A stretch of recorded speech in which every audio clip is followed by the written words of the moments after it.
All right, everybody. I know this was planned, but yet not planned. I was hoping to do this a little sooner than now, but unfortunately, I had errands to run, and everywhere I had to go today, there was some holdup on everything. So, or I would have been here a lot sooner than this. At least that was the goal. Anyway, welcome to the one person that's watching. Yeah, this is Thursday afternoon. That is what we're just basically calling this broadcast. Nothing fancy in regards to that. So, wanted to go off pretty much and do my little yippee yappy session here. Some interesting things have gone down in the last couple days. Rest in peace, Norm Macdonald. I'll tell you, if you guys were SNL fans of the 90s, like I was, and he passed away at the age of 61 on Tuesday, and did not know that he was battling cancer for 9 years. 9 years, guys. That is a long time to be battling cancer and then keeping it mostly hush-hush. By the way, ladies and gentlemen, always powered by coffee each and every time. I'm finally back into the swing of things of drinking some coffee when I can. So Norm Macdonald, that was a little bit, I don't know. I just really liked his humor. I liked when he was Celebrity Jeopardy, where he played Burt Reynolds, which of course he goes, "That's not my name," and he'd be chewing the gum and calling himself Turd Ferguson. So Turd Ferguson is kind of a little side joke to a handful of people that I know on that bit. But I hope everybody's doing well. All things expected here. I do actually have some finds over the last couple weeks that I want to show you guys. Give me a second here. All kinds of fun.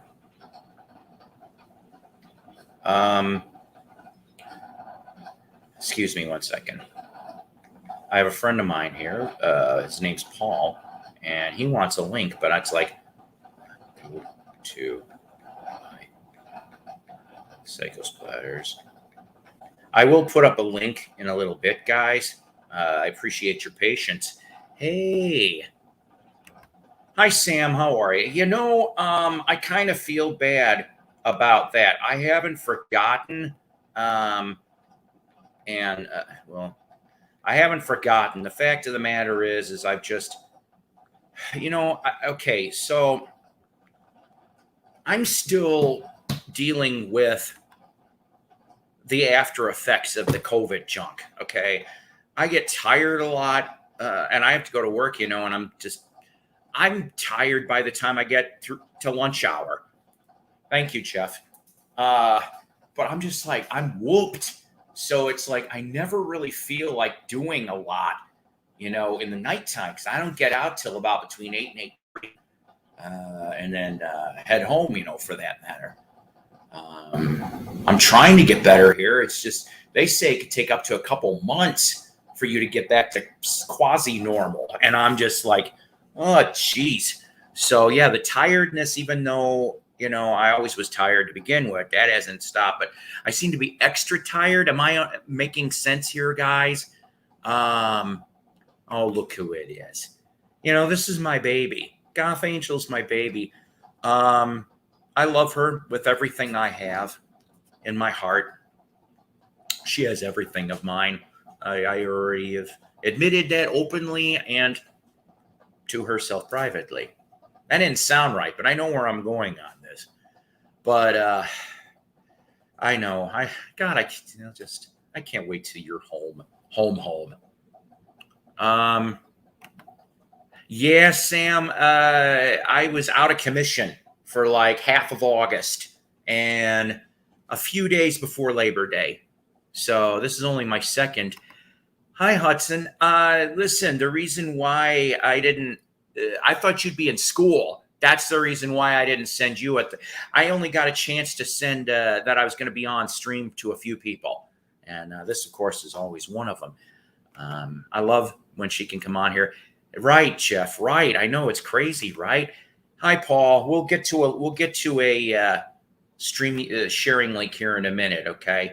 Yeah, I did. I had it for a couple weeks, but that's gone and such. So let's see. So Norm Macdonald passing away. That to me, like I said, really bummed me out. He was dry, acidic, and he made you think, especially with those stories that he would tell. You didn't know where the punchline was going to be.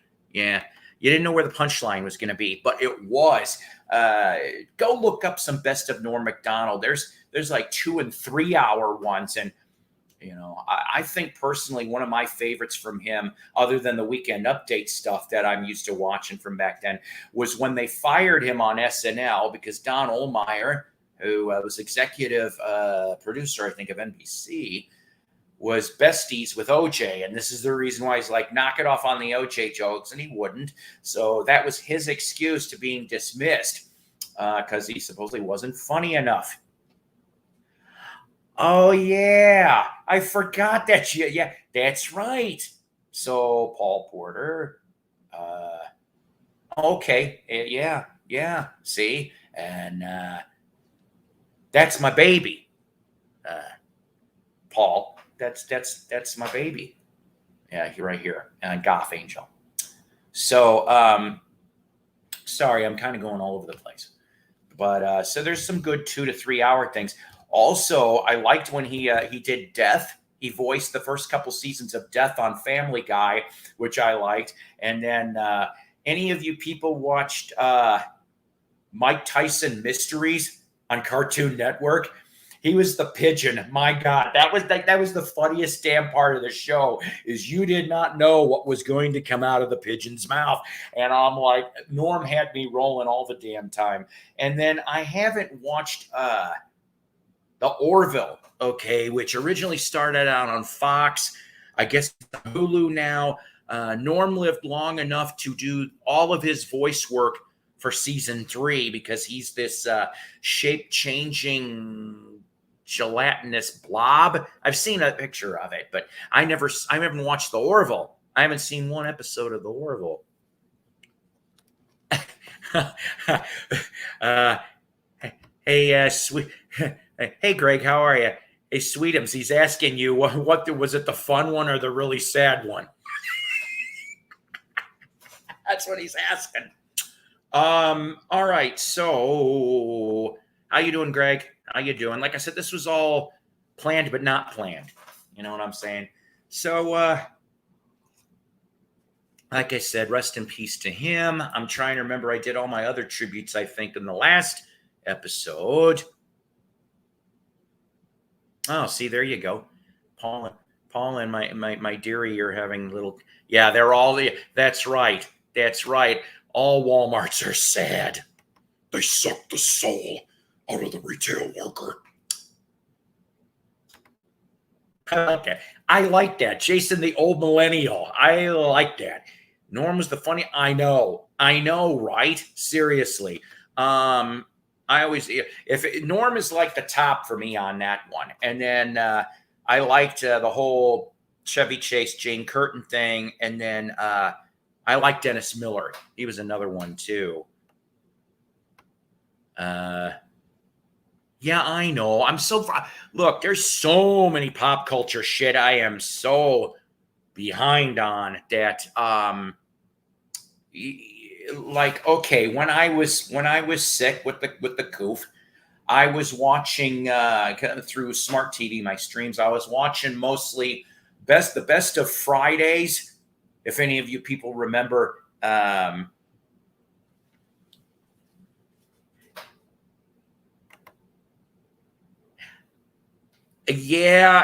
you're right. He didn't do. They were like cameos in all those little movies. It didn't do him justice. He, like I said, his stand up stuff was awesome, and the other things. Yeah, just take him out of the Adam equation, and he's a lot funnier. What was one of the things he would do? He would talk about what might be a conspiracy thing on Weekend Update, and then he'd go in the camera and go, Or is it? And I'm like, when he would do that, I'm like, it was like, I'm like, oh shit, here we go, you know. But he was like, had the twinkle and shit in his eye. Listen here, you bastard. Don't see. I can call him that because he's a friend of mine. But the running gag at my store is because he goes, hey, is it still true that you're president? That I'm the president of the Bon Jovi fan club. Once again, ladies and gentlemen, anybody that is on here, Bon Jovi is a no talent hack. That's right.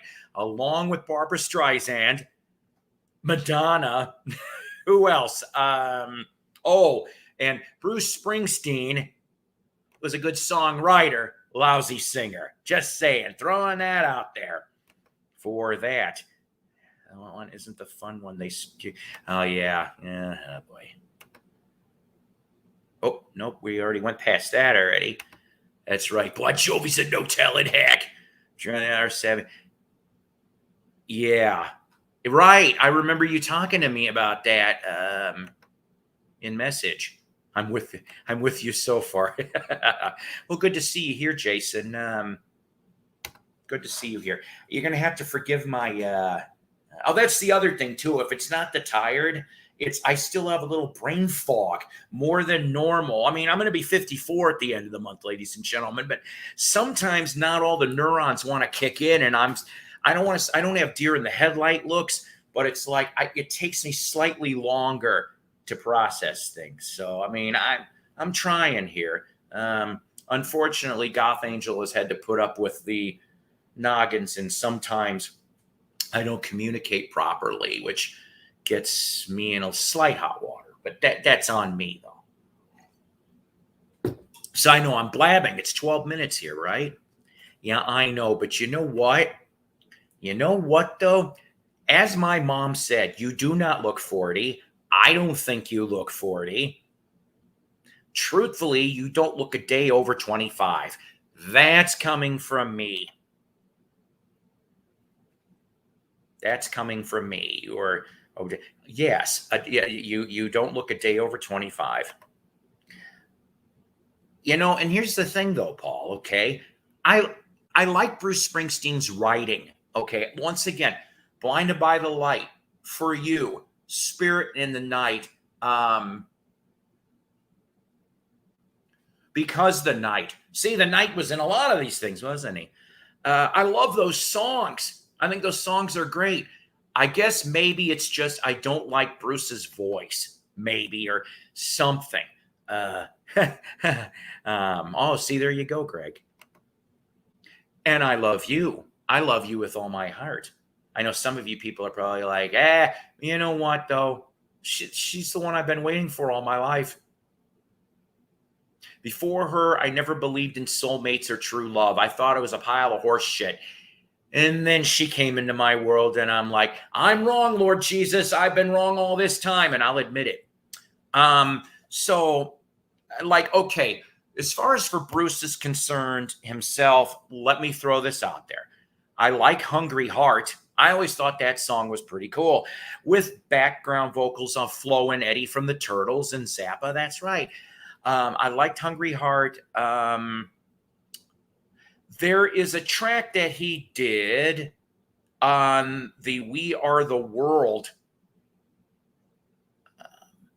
album. You and I are drums. It takes. Yeah, that's about right. That's about right. Want to know who's what? Yeah, I don't blame you, hon. And actually, what's funny is I checked the Grove Comedy Club, and they have not announced Gilbert Gottfried or Tim Meadows yet for stand-up. And I'm on the fence about going Saturday night to go see Carlos Mencia after I get out of work. I'm not sure. They're at general admission, and general admission, I'm afraid, probably means, hey, you got to stand for an hour and a half, 2 fucking hours. I just stood for 8 hours in work. If you think, I mean, I'll go to concerts. Yeah, and Goth Angel's going to find out when we go to concerts, it's going to be, we are buying seats because I can't sit on the damn ground anymore with a stupid blanket. That ain't happening. See, Great. Yes. Oh, so the We Are the World song, he does a live version with the E Street Band. And the E Street Band, fantastic set of musicians, too, by the way. I thought I'd mention that, okay? Because they are. It's just like I said, I'm just really not into. How about the song for the one? Oh, Philadelphia, Streets of Philadelphia. That's all right. God, what the heck was the other one I like? But on the We Are the World, they do a live cover of Jimmy Cliff's "Trapped," and it worked. That whole I was like, that cooked. That cooked. If he did a lot more music like that, I would be all right. You know what? Bob Dylan's voice is either you either like it or you don't. Maybe I got this from my real father. I have no clue. But I love Dylan. I have loved most of his work.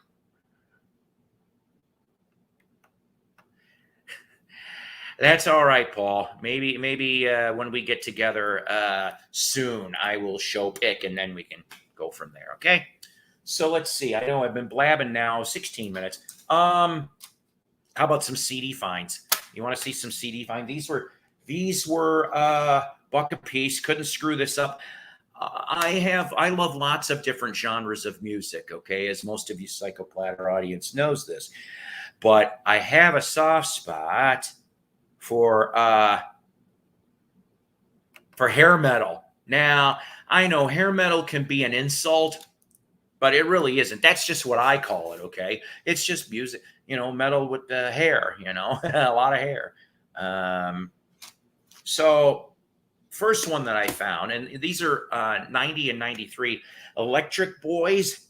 Now, these guys are out of Sweden. They only put out a couple albums at the time. It's called Funka-Metal Carpet Ride. Funka-Metal Carpet Ride. And I know the cover's a little dark, you can't see, but it's kind of a psych look to it. All right, baby, be careful, be safe, okay? I know those other drivers, they're idiots. And wait a minute. And I love you, okay? Hopefully you can come back on here. And if you can't, I understand, okay? I'm glad you came on, though. Thank you, babe. Counting Crow is going to be there at the Amp on Saturday night. No. They did one or two good songs, but I've never really cared for them very well. That's just me, though. Are you going? Are you, if you're going Saturday night, tell me, because I might have a small favor possibly to ask of you.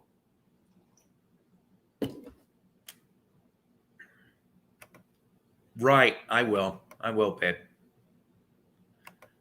Streets of Philadelphia. All right, second CD that I found from 1993. So you're talking grunge started. It might have started sooner than Nirvana's Nevermind, okay? But if I remember right, wasn't that 91 when Nevermind came out? So you're talking about, your Nirvana, Stone Temple Pilots, Alice in Chains, Pearl Jam, Mad Season, whole bunch of it, Tad, whole bunch of other ones, okay? So it kind of went off, and the hair metal got killed. So to find a 1993 CD from Circus of Power. Now, I don't know if you guys know who that is. It's called Magic and Madness. I haven't listened to these yet, by the way.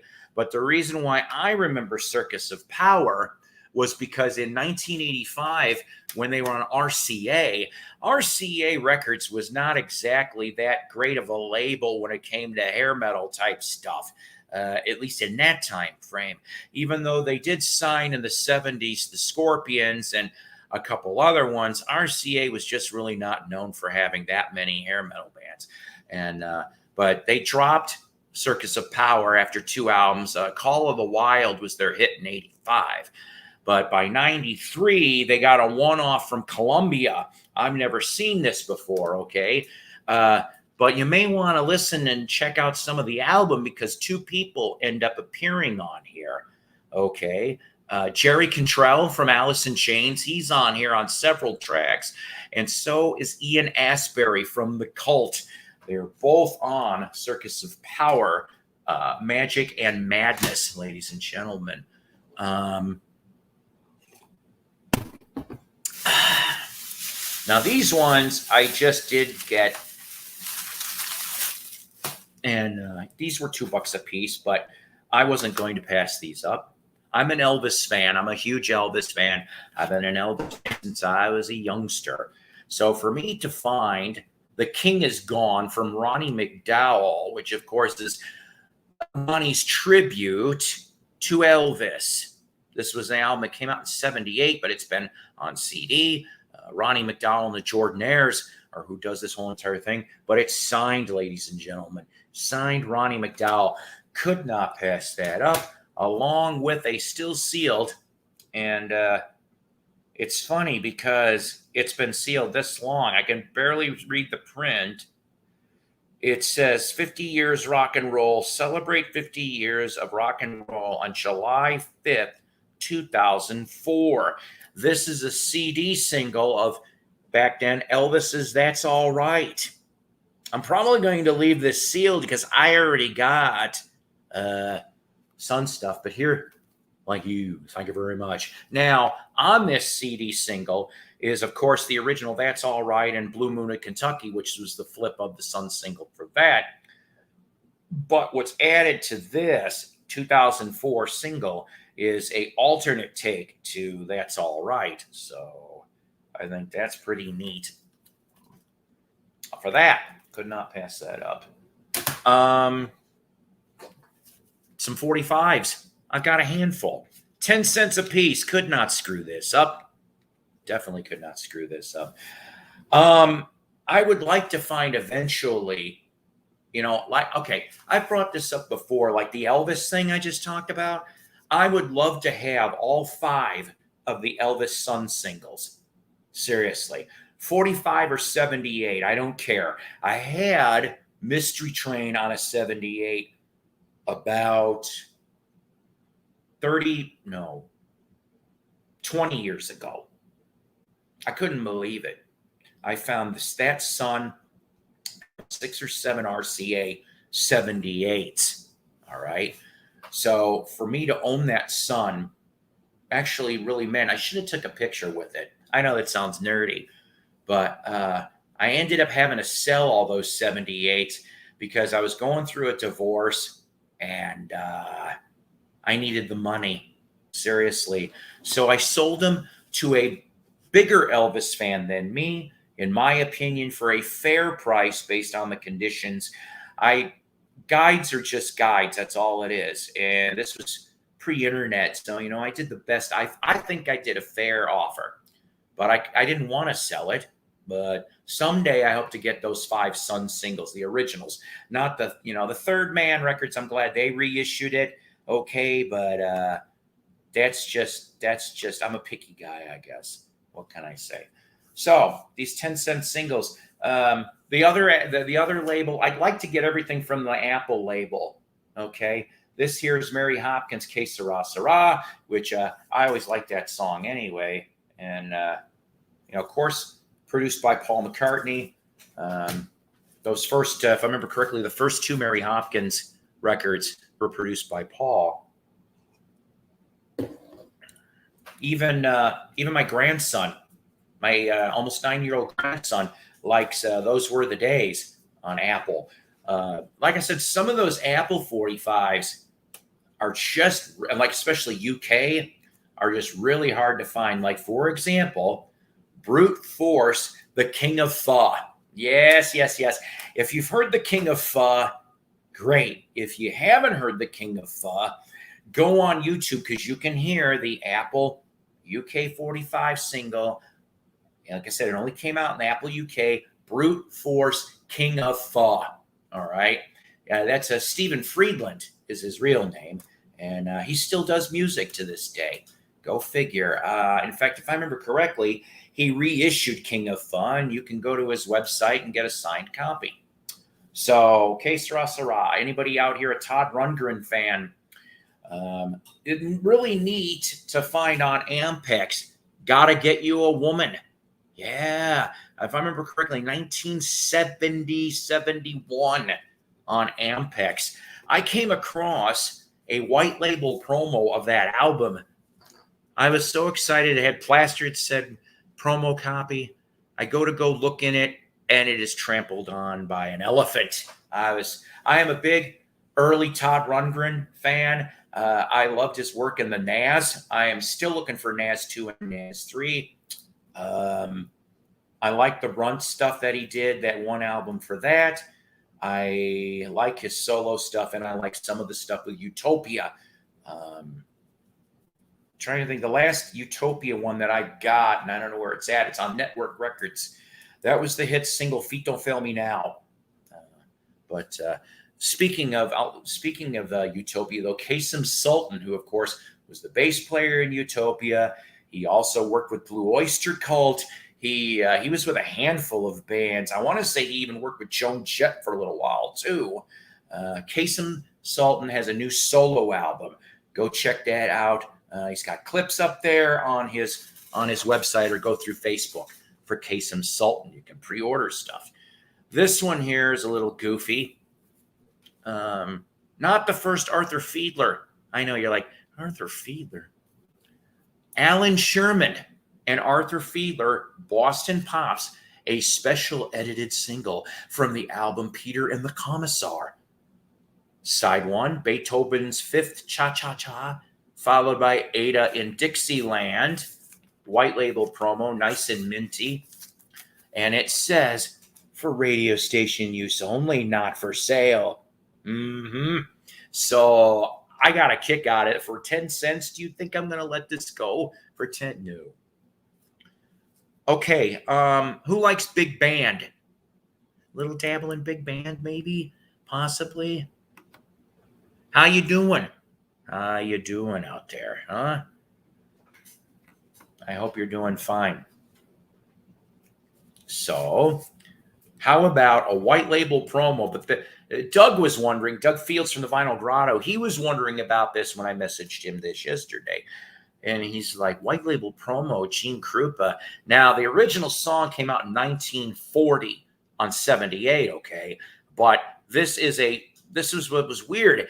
A Columbia Hall of Fame series on a white label promo of Gene Krupa's Tuxedo Junction and Drumming Man. Gene Krupa, I dig him. I would rather listen to Gene Krupa if I had choice of big band drummers over Buddy Rich any day. And I think half of the reason why is because Gene Krupa at least had a better attitude than Buddy Rich. If you're bored, go listen on YouTube to some band member that was in Buddy Rich's band. I want to say it was late 80s, early 90s, had a tape recorder and recorded one of Buddy's rants on the tour bus. Yes. Well, you're right. They're both excellent drummers. I'm not questioning the music ability. Did he hate country music? I don't know that much about him. Needless to say, I'm glad to find this 10 cents. And let's see, what condition is this in? Couple smudge marks. Oh, one teensy weensy nick. But that's it. And a little interesting here on these things. Gene Krupa. Guess who one of his last drumming students was? I'll give you a minute. Who that ended up in rock and roll and as a drummer was one of Gene Krupa's last students that Gene taught? Anybody want to take a guess before I blurt out the answer? No, but that would be something, wouldn't it? Peter Criss from Kiss was one of, literally, like, Gene, I think, died in 73. And Peter Criss, before Kiss, in fact, I want to say it was right around the time he was in Chelsea, slightly after that. If I would love to find that Chelsea album on Decca. I have seen one. I've held a copy of it, but they wanted way too much money. And that album is not exactly that great. It's a collector's item. But Gene used to work a residency in a club in New York City. And Peter demurred to Gene, and Gene was like, sure. And when Gene had open time, he started teaching Peter stuff, which I'm glad he did, because think about this. We brought this up in a different discussion way back when, that Peter Criss and Bunny Carlos, all right, from Cheap Trick, have that jazz swing on their records. Okay? They have the jazz swing. It pushes it along. Now, saying that, you can always tell the difference in sound. Eric Carr, who would replace, well, excuse me a second. I'm sorry about this. So, as a Kiss fan, and I'm a nerd, I know, and I bet you some of you guys are Kiss nerds too. Is that on YouTube, that interview clip? I would love to see it. If that's the case, just let me know in the comments. I am so sorry, brain fart. So when Kiss did Dynasty, Peter's only on one track, Dirty Livin'. The rest of that album and Unmasked,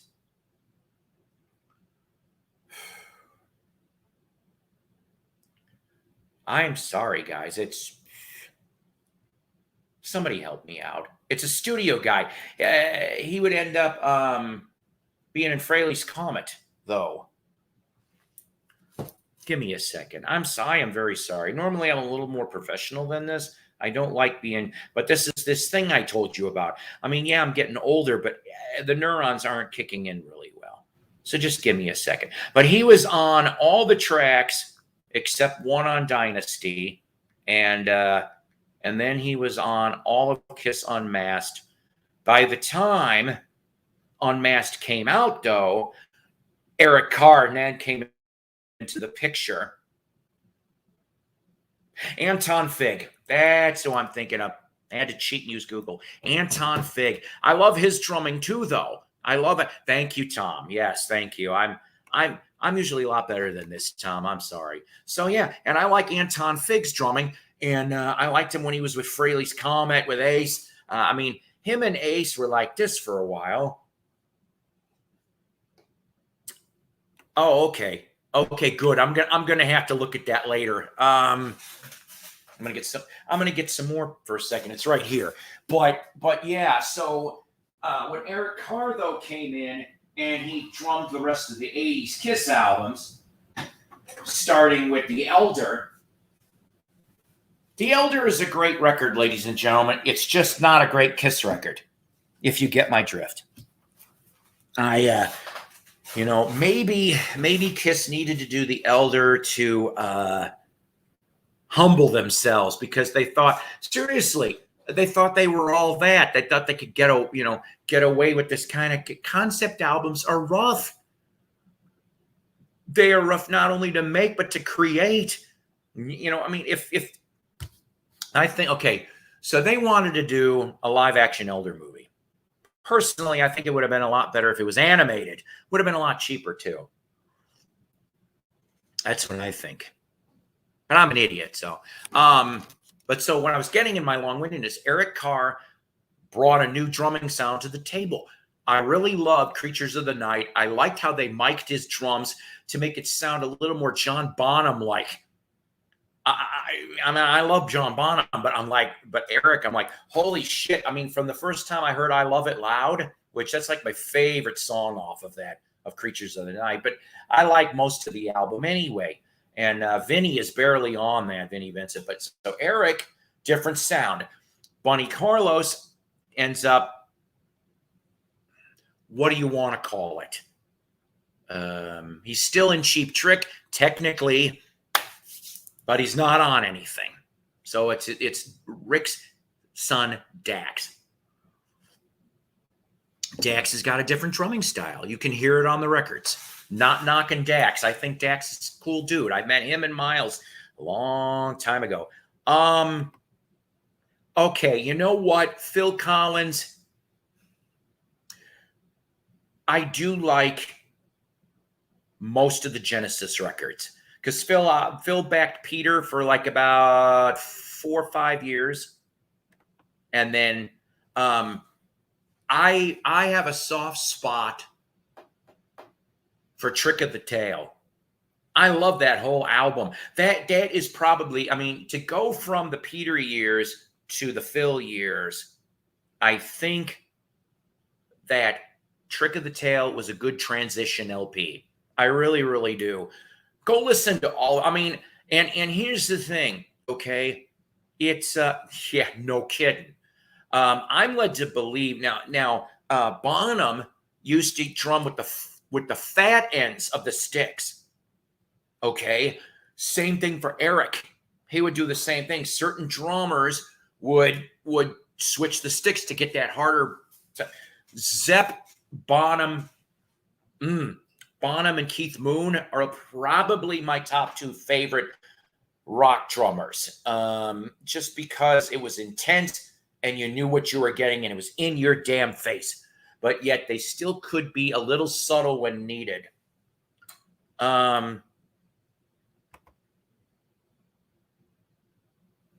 Right. I when Steve Hackett left, I started getting into Genesis, believe it or not, right around the time. I think my first album, brand new, might have been Wind and Wuthering. And I dug that album too. Now, see, okay, that's funny you bring that up, Tom, because I do have a CD copy of Calling All Stations, and I tried to give it. I tried, okay. Congo is my favorite track, probably my only favorite track on that album. Am I being fair? Maybe not. Maybe I'm not, but I do like Congo. You know, yeah, right. I forgot, yeah, Ginger Baker, awesome in Cream and Blind Faith. Without question. Ginger Baker. Did anybody watch that documentary out there? Oh boy. Interesting, yet. Oh shit, yeah, Bruce Gary from the Knack. Now, didn't Bruce Gary? Maybe you can remind me, Tyler. If I think Bruce Gary did some session work on some of the. This was before the Knack, I think. He did some session drumming work on some posthumous Jimi Hendrix recordings, because I know Alan Schwartzberg did most of that stuff in the 70s, but I think they used Bruce Gary too on some of the overdubbing. Schwartzberg, he also had a Kiss connection too. He is the only other drummer than Eric Carr on The Elder, because for some reason, Eric couldn't get the drumming right on the song I. So Schwartzberg's on that.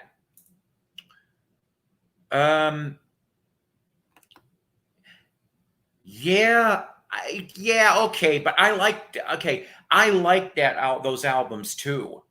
Then There Were Three was good. I liked Abacab.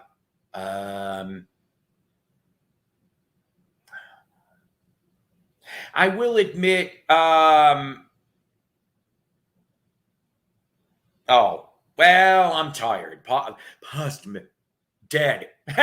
Dead and late. There we go. Yeah, I could be wrong on that. I could really be wrong on this. Last 45 to show in the 45 pile. I still have things. Beautiful label. Really cool R&B. On Fire from 1962. Tell me. Don Gardner and Dee Dee Ford. Dee Dee does the other side, and unfortunately it's got a slight tear. It's a shame. But anything on Fire, go grab that up, because you will not be disappointed for that. Okay. I appreciate the dozen people that are here. I will put up a link. I'm sorry, I keep lying because it's 40 minutes now, and I've been doing the Paul show for 40 minutes, but I do want some people on if you want. So yeah, like I said, when I got sick, unfortunately, John Lovitz came to the comedy club. My friend tried to get me signatures because usually they're pretty good at this stuff. I tried for Critic. I love the Critic. If you've never seen the Critic, watch that. And Rat Race, which basically Rat Race is just an update to It's a Mad, Mad, Mad, Mad World. But I'd rather watch the original. But Rat Race was interesting. Unfortunately, John actually didn't sign him. But he did sign for my friend, Donna Jo Cat Lady. She got a signed Brave Little Toaster DVD because he plays the radio in Brave Little Toaster. Two last objects to show. I went to a new antique mall. I never know what I'm going to find. I love going to new places I've never been to.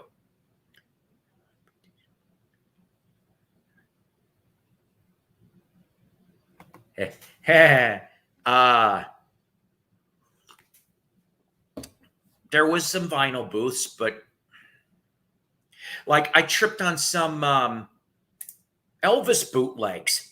I did, but he wanted like 25 a piece, and I'm going, dude. This is where I love the idea of bootlegs, but now that pretty much 99% of Elvis's output is out there now. I mean, I know these bootlegs were made obviously in the late 70s, early 80s when things weren't entirely available yet. But I'm like, I ain't paying 25 a bootleg. It'd be interesting for curiosity. Now, if they were Beatle bootlegs, because I like that kind of stuff. It's really, really weird. So it had a horrible ending, huh? So I got an album and I got a CD. So once again, I bring up hair metal. Divine Right. This is from 1984 on Promo Records. Go figure. This is what they looked like. They ended up doing another album in 85. After that, I have no clue. And it says, recorded and mixed in Studio City, California. Nobody of great shakes here. There is a slight bit of water damage, but the vinyl's really good. And even in a VG, although obviously because of the it goes from 50 and higher for this thing. I can't wait to listen to it. Divine Right. My comb is made of hair mail. Your hair metal. You're funny. And then lastly, is anybody a Motley Crue fan here? I'm going to show you this weird little bit. If you like Motley Crue. But it's not just any Motley Crue. This is not Vince Neil Motley Crue we're talking about. I picked up it cost me $4, but I'll explain the story in a second. See if I can get this sticker off of here so I can show you the cover to this. This is from 1994, and I'll just alcohol wipe this later. In 1994, they put out a EP called Quaternary. It was a 5-track EP on Elektra/Motley Music. It was the John Corabi era. So if you remember the 94 Motley Crue self-titled album with that favorite hit of mine, I'm on a holiday, hooligans holiday, I gotta get away. Yeah, that's a really good song. And then, of course, you got different fare like Uncle Jack, which talks about child abuse. But it was right in your face. So when Motley Crue, and the album didn't do so good on the charts. Hooligans did okay in the charts. I saw that on MTV. That's why. I bought that damn album in 94 off of that single, actually. back when I bought it, I kind of went, what's this shit? Because I think I only enjoyed about 3 songs back then. I went and got it again for $1 at a Goodwill not too far back. And I re-listened to it. I probably like half the album. Okay, half the album. So when you bought the Motley Crue self-titled CD in '94, the first, like there was a mail-in offer. So you'd open up your CD and there'd be a little piece of paper. And it said, hey, if you dig this album, we have this. It was limited to 20,000 copies. 20,000 copies. And it was a mail order. Now, Japan put out I don't know if it was in '94 also for this, but there's 9 tracks in Japan. This is one of those 20,000 copies, ladies and gentlemen. You'd think this thing would be worth a little bit more. It's about 15 to 25 in the value. It's unplayed. It's clean. Go on YouTube and listen to Motley Crue's Ordinary. It's different. There are some tracks, like one of them, I'll admit, my friend said sounded a little like White Zombie. Yeah, they were having fun making the EP. It's only about 18 minutes long, but Ordinary, ladies and gentlemen. Paul, thank you for being up here. And yeah, sorry I went and blabbed 46 minutes. So here's what I'm going to do. If anybody would like to.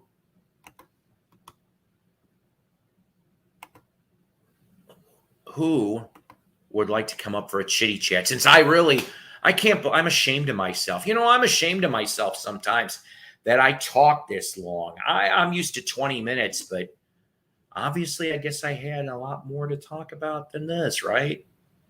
I appreciate you guys putting up with me. Okay, I do.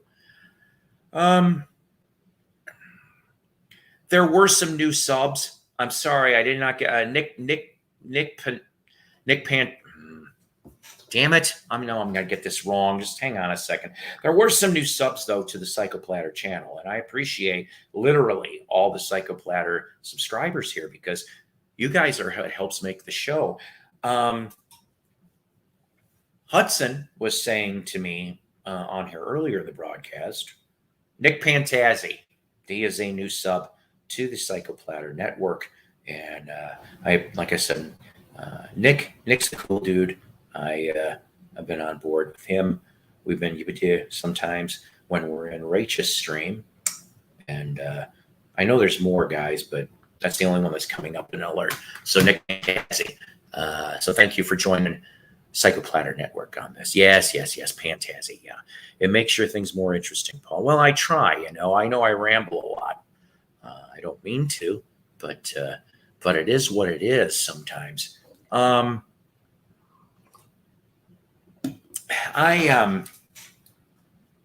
try around here not to stir the shit pot, not to be involved in any VC drama. I do not want to do that. I have said this before, and I've said it, I'll say it again, that this is a VC drama zone. I'm a VC free drama zone. Say that 5 times fast while you're trying to sip coffee or drink your favorite beverage. Hey, Calvin, how you doing? Oh, hello there. Okay. My first guest, ladies and gentlemen, and I appreciate him coming on here. I think I saw you earlier, sir. I think. I haven't. Did I not see you, Jorgen, earlier? No. Were you on another stream? No. Okay. Well, I'm sadly mistaken. I was only in the peanut gallery facials. How you doing, my friend? Well, it's pretty good. How about you? A lot better. A lot better compared to a few weeks back. Okay, you had COVID? Yeah. Bleh. I don't wish that on anyone. It could have been a lot worse, Jorgen. Could have been a lot worse, but I don't wish it on anyone. So, well, I have been lucky. Good. I haven't had it. I haven't been close to it even. It all depends on how you actually how are you doing. I mean, as long as you're careful and don't you do the rules, and you actually don't overreact. It's okay. Right. To tell you the honest truth, where I work, masks are required for the workers. Masks are because, okay, every state, every county, every zone is different. So the attitude in my retail establishment for now is you can go either, okay, on the mask thing. And somebody asked me in the peanut gallery, did I? No, I'm not gonna get it. I'm not getting the vax. And I will tell you the truth, and I don't care. This is no secret. I have some previous health problems, including blood clots. So that's part of why I'm not doing it. But there's several other things. It is what it is. I can't. But I personally, between you and me, Jorgen, I would wear. I had to always have the covering. I wear gloves in my job all the time. Okay, and I'm glad. All right, because I used to be a lot sicker when I didn't, because we didn't always have gloves. Only when this started did we start getting shipments of gloves, for the employees. And I have seen a severe reduction in my sicknesses because of that. So if this ever gets lifted, I probably will go to, hey, I'm not wearing a mask, but I'm keeping those damn gloves on because money's filthy, customers are filthy, and the whole store's filthy, everything. The world is filthy. I don't know. So, I mean, I did learn some things here. Oh, yeah, that's funny. All you need is glove. Oh, my God. That reminds me of that famous Spinal Tap album, Smell the Glove, ladies and gentlemen. Never found an original press. I wish they would have made one just for shits and giggles. I would have bought it. Even now, I buy it as a reissue with the being on all fours, greased with the dog. I'm like, yes, we need to see that. But you're pretty safe anyway, because as you had COVID, you're having a lot of antibodies now for a while, so you're pretty safe anyway. Yeah, but I'll tell you something like I've been telling on and off here in this broadcast. I'm still tired. I sleep 8 to 10 hours a day after work, after I get settled. And I don't know. I still wake up damn tired. I'm going, what the? And so I work an 8-hour day, sometimes 8.5. And by the time I get to lunch, I'm tired. I never used to be like that. I could get through a whole 8 hours and go, all right, and then go to bed when I'm supposed. No, it's like, so I know this takes a few months. That and what I call the senior cloud effect. I've got like a cloudy brain, which I could normally spit stuff off. It's a little slower now. And I'm like, oh God, I hope this shit in a few months goes away. Because yes, I'm going to be 54 on the 27th of September. Any potential birthday gifts, ladies and gentlemen, send them to P.O. Box 6969. I don't give a fuck, Virginia. This is hard to I was going to send it to via mail. Yeah, there you go. But that's pretty much what's been going on. Now, pardon my ignorance, please. I'm sorry. I do try to pay attention when you've been on your other streams. Sweden? Is that where you're? Sweden? Okay. I don't know too many Europeans. Other than I get some English people, England, but mostly Canada or here. How is Sweden's attitude towards this, like currently, right now? You mean COVID? Mm-hmm. Sweden pretty much have been very, very generous, I might say. We haven't had any mouthpiece demands other than, of course, if you're working in hospitals and so on. And we don't have had any kind of lockdowns in normal forms where they have locked down an entire city like that, more than maybe those community-based libraries and so on.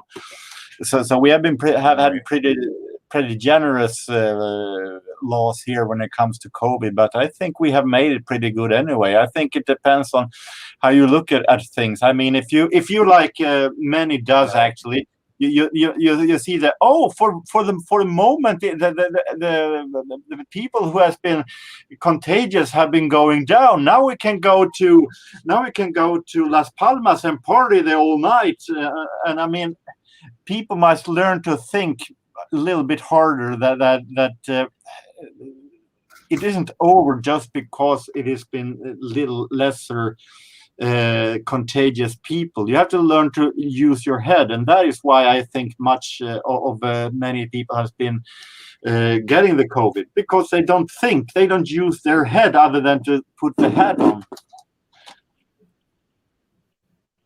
But or they put their head up their butt. But that doesn't mean that you have to be totally locked in. But as long as you use your head, I mean, you can have distance, no problems. I just want everybody to like, okay, here's the thing. We're in 2021. Humans have been on this planet for, we'll say 10,000 years at least. And big things like this come and go. I've had some people ask me this, and then I will get off this topic. I know this can people out. Oh dear Lord. Okay, first, yeah, the European, and now this one. Dave decides to chime in by saying he did a urine test as an olive in it. All right. Anywho, I think that, when we started hearing about this, for me, it was March 2020. I don't know about anybody else here and in the peanut gallery when you started hearing about this. The reason why I can remember it was because 4 days before, it was March 12th here in Arkansas, 2020. That's when all the things went down, because March 8th, I went to see Nectar in my area. I got to see that great prog rock band. He's such an awesome, go check that out, guys, if you've never heard Nectar before. But when it started hitting on March 12th, and so I may piss off a few people here. This is just how I feel, mixed with what I have read. Yes, COVID is real. I never thought it wasn't. But what I do think is that these numbers have been inflated so much for fear factor ever since March 2020 or before. That's all I'm saying. I think people need to use common sense, which is a very rare commodity in today's society.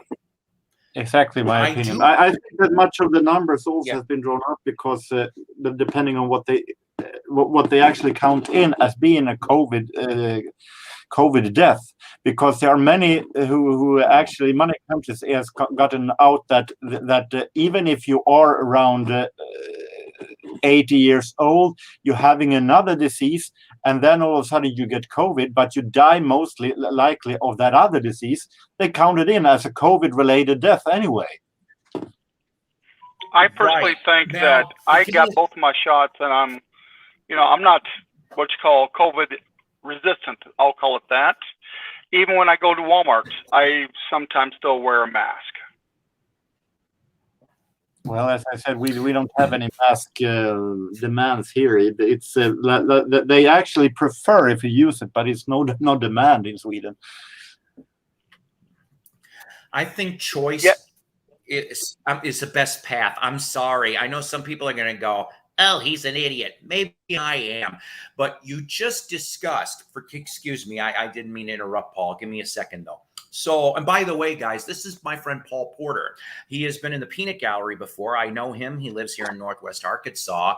And he is the one that I discussed previously that he actually was a roadie in the early 80s. And I know me and him are going to talk in another episode and talk about said things. So, I'm yes, not we are. Yeah, I am not. I do not think I am speaking out of turn when in regards to Jorgen, this is related. So give me a second.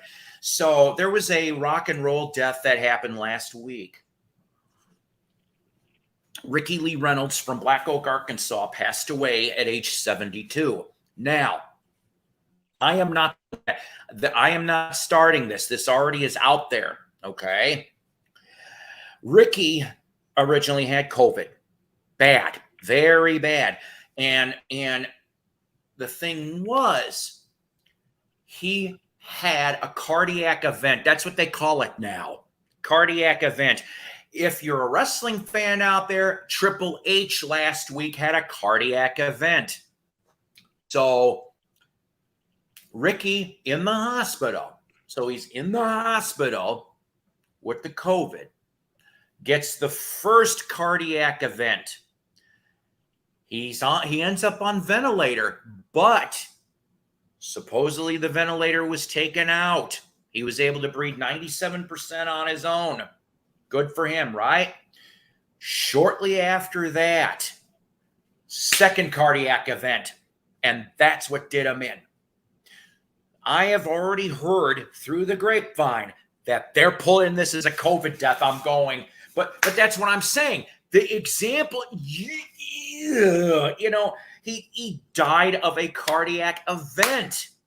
They tried to resuscitate him, could not be resuscitated. So, what would you say? What would you say? Heart attack or COVID death? Most likely heart attack. I don't know how COVID though infects on heart, but most likely the heart then, yes. I love the comment. In Florida, you don't need a mask unless you don't look like Nancy Pelosi. Now, you talk about the neighbor's dog.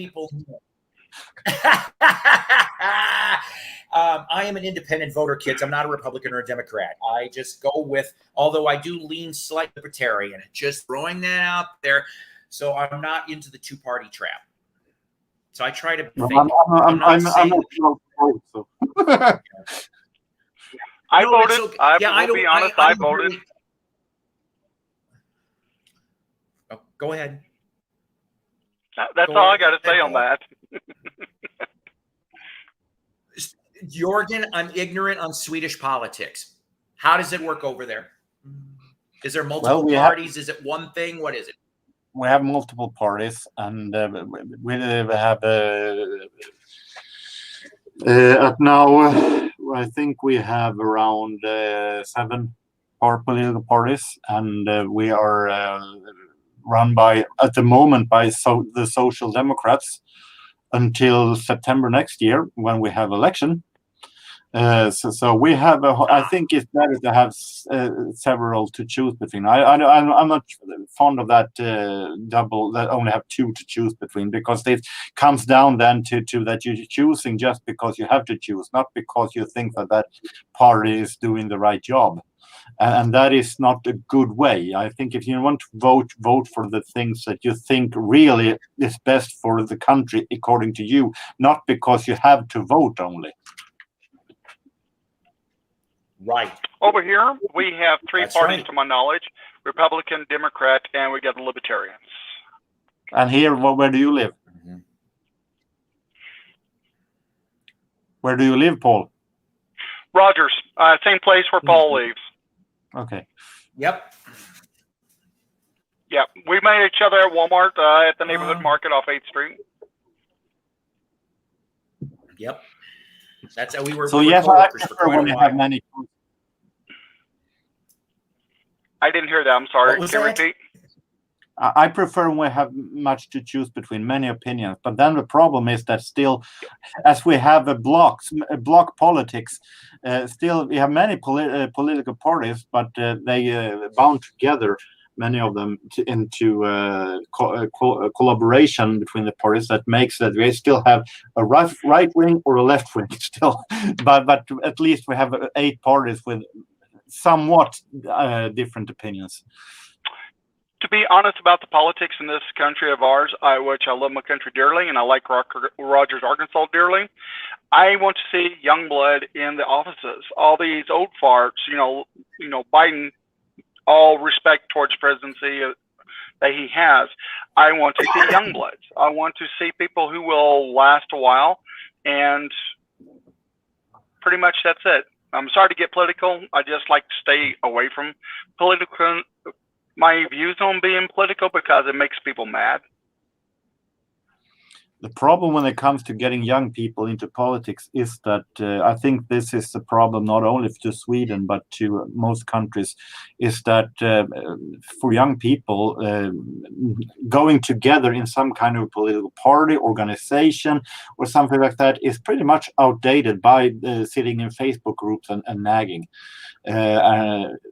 It isn't that much youngster who is out there and at least not here in Sweden and doing things. They're sitting on Facebook and nagging or Snapchat or something like that. That's pretty much what they do, at least here. But I think that in many countries that have the same problem. I don't like complainers because when people complain, they don't come up with ideas how to fix things. So.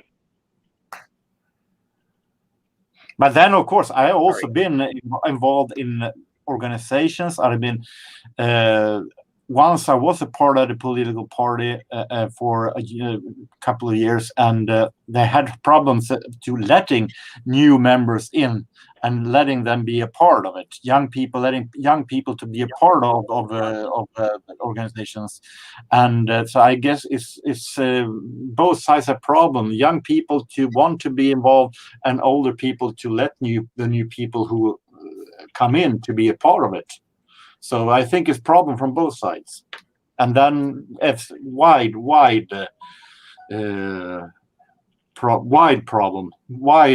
distance between older and younger. So Paul, where are you getting all your music at? Yeah, I don't tell anybody that. Hang on one second. Okay, thank you then. Well, I'm sorry. Just hang on. I mean, I can give you some hints. Just hang on a second.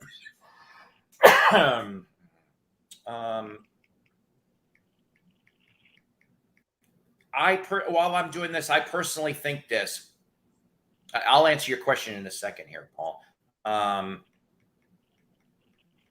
That like anything else in political society in general, being corrupt or the element of corruption always taints, the true vision of what we would like to think would be true government, which would be for the people, by the people. I know that sounds so tiny, but that's why the Constitution was made. Now, to go from 1776 to 2021, it has been so corrupted.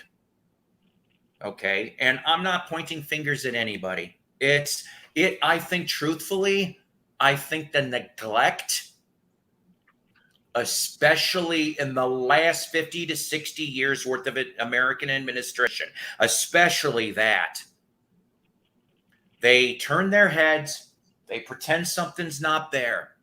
They go in 180 direction on things, whether it be social, economical, or any of those factors of the public. I know this is going to sound very anarchist, and that's not what I am. That's my mother. I'll call her later. We talked already. You're in trouble. I think, what I think needs to happen, and it's not just in America. I think it has to happen in any government that happens to have such a high percentage of corruption and ignorance and idiocy, is, like you said, you take some of the young bloods that are not just in for poli-sci, but they have some good basic quality ideas that would be good for the people in general. You can't be perfect. There is no perfect government. This isn't a perfect society.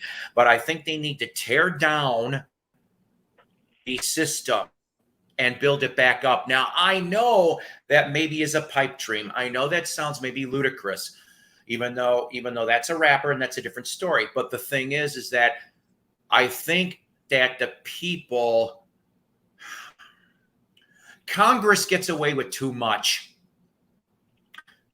And that's, our government is so corrupted and so 180 from what it should have been. And I'm still proud to be an American. I always will be, but I'm ashamed of the American politics and the process that goes into things. All Let's the just say that- handouts. Let's just say that all the word the- corruption, I've heard the word corruption when it comes to many governments, not only America. I think there are many governments in many countries who have that suspicions hanging over their head. You know, I think we can all agree here on the screen and in my peanut gallery, we want a better place for everyone.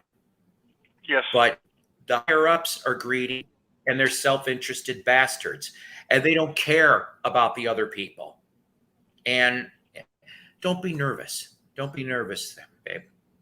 And of course, Calvin chimes in and says, "Anarchy in the USA, that should be a song." Who knows? Maybe that'll be the theme song of the revolution. And now let everybody sing. Yeah, you're right. Overcome. Come to the dark side. We have cookies. Yeah, but you know, I think truthfully, it is up to us. We can do so much more, I think, as a nation, as a people, and as a world. I know I'm sounding way too what's the word here? I'm not trying to bullshit. I'm being very honest, but I'm just saying, I think all of us here, or at least I think I would like to say most of us, would really want a better world for ourselves, our kids, our grandkids. But okay, me and my big mouth, probably about 40 years ago, I said this seriously when I was a teenager. And I simply said back then, I said 2020, I said, I bet you that's going to be the end of the world. Yeah, me and my big mouth. I'm going, oh my, we are sliding into that point. And the Bill Gates 2030 agenda, go look that up, kids. Go look that up, because yeah, it's been on that road to ruin for several years now. 2030. I think that population reduction and control.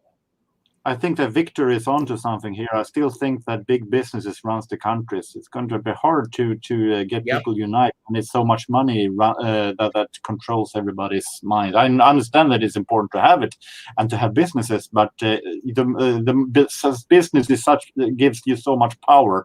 It's going to be hard to unite people when you have money and power that can give you. You're right.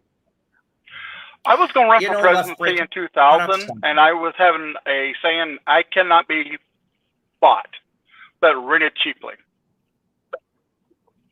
Yeah. Paul, I don't know if you heard this. I'm bringing up Victor from Left Break here did bring up a point. And I know, I'm sorry, this is not vinyl talk, guys. We'll get there eventually, but this is just... We will. Yep. So I recently read an article, and this snuck really under the radar.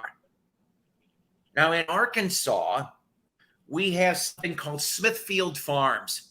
Does that sound familiar to you, Paul? As in Smithfield bacon? Smithfield hams. They're evil. Products. Okay, Smithfield got bought by China. Yeah, I didn't even know that until earlier in the week. I'm like, seriously, what? China bought Smithfield Farms along with acreage, by the way. Joni Loy? Why is China need acreage in Arkansas? Joni Laurel? Maybe others do. Excuse me. What, Jorgen? Joni Laurel?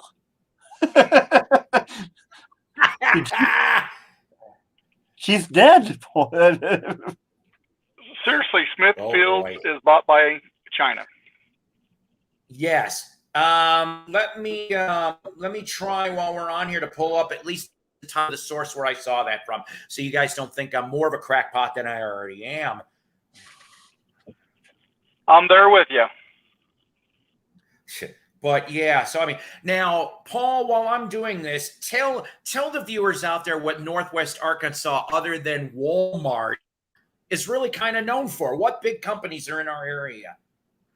Oh, well, we got JBC.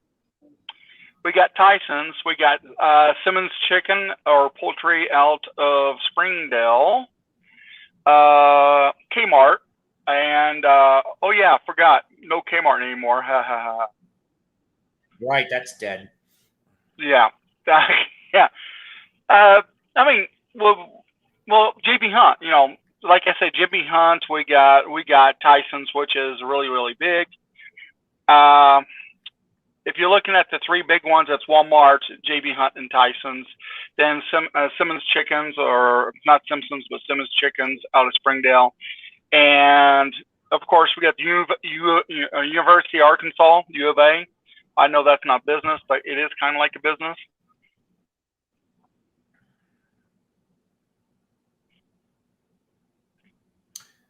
And that's all I know of.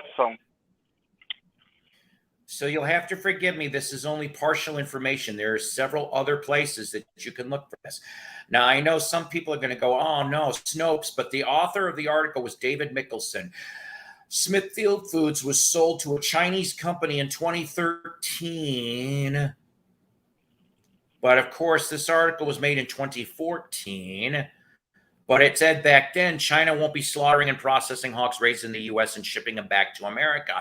Now, I do actually remember that story because there was an outbreak of something back in 2014, guys. I don't remember anymore. Also, it looks like Ford.com's got a little bit more information on it, too.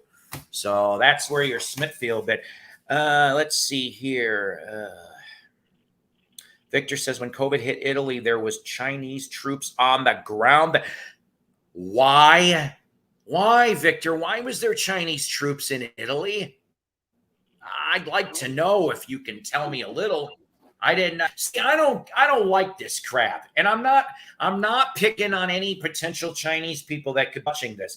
I'm talking about just the nation and the power of the country of China, ladies and gentlemen. God, how did we end up going from my showing records and CDs to we end up going to COVID to ending up, I know this is probably all my fault and I'm not realizing, to political. I have gone everywhere.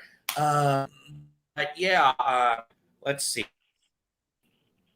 Dave says, two-faced people suck. You never know which face to slap. Oh, okay. Goth that's why I go double hand. Project. She's really the artist. So, okay, how about this? Oh, Paul, you wanted to know an answers to where I get some of my musical pickups. Yes, I want to pick your brain. Some Northwest Arkansas pickups. Block Street Records, of course, which is in two locations of Bentonville and Fayetteville. I will go there. My only complaint with them is I think they need to, even though they have budget bins, I think they need to be slightly cheaper. Homestead Antique Mall in Rogers, Arkansas is a big vinyl place, although he has not replenished his stock too much, but you can find a variety of different genres over there. And then just all the thrift shops. Just hit up all the thrift shops. I try to do it once every other 2 weeks. To protect their companies, Victor's saying. I got an album for you I picked up a long time ago. You want to see what it looks like?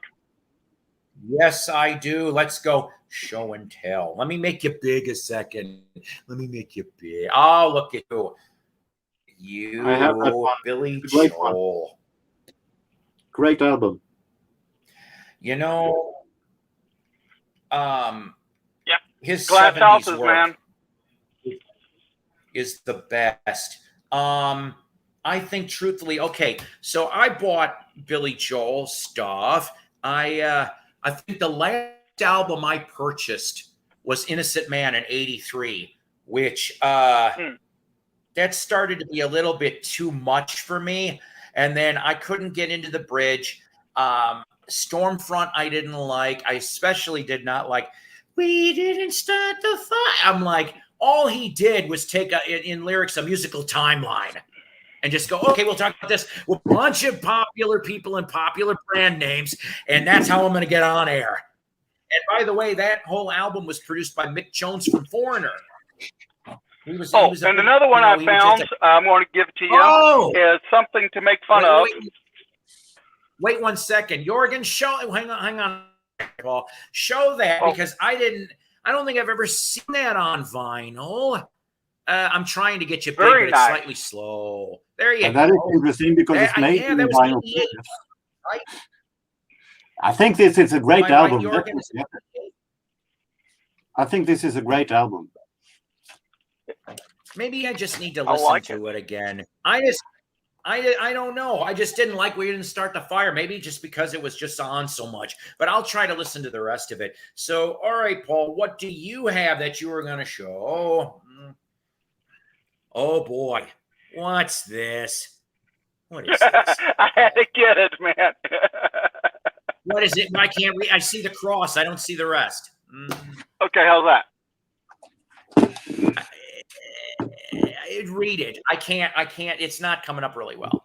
Sure. It's from Mana Records. Okay. Present. Have Jesus Will Share. Okay.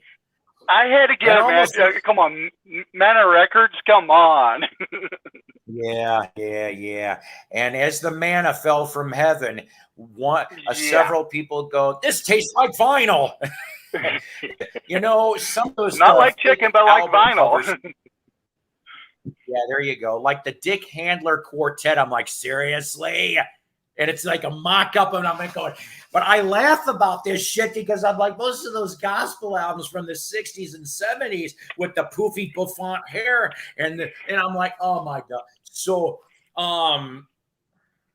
you should take a look at take a look at the Swedish religious album then from the 70s with huge glasses and really stylish hair, grandma hair, and nice suit. Like. And one more album I want to show you. Oh, I see what you got there. I like that album, damn it. That's probably one of my favorite Genesis side projects.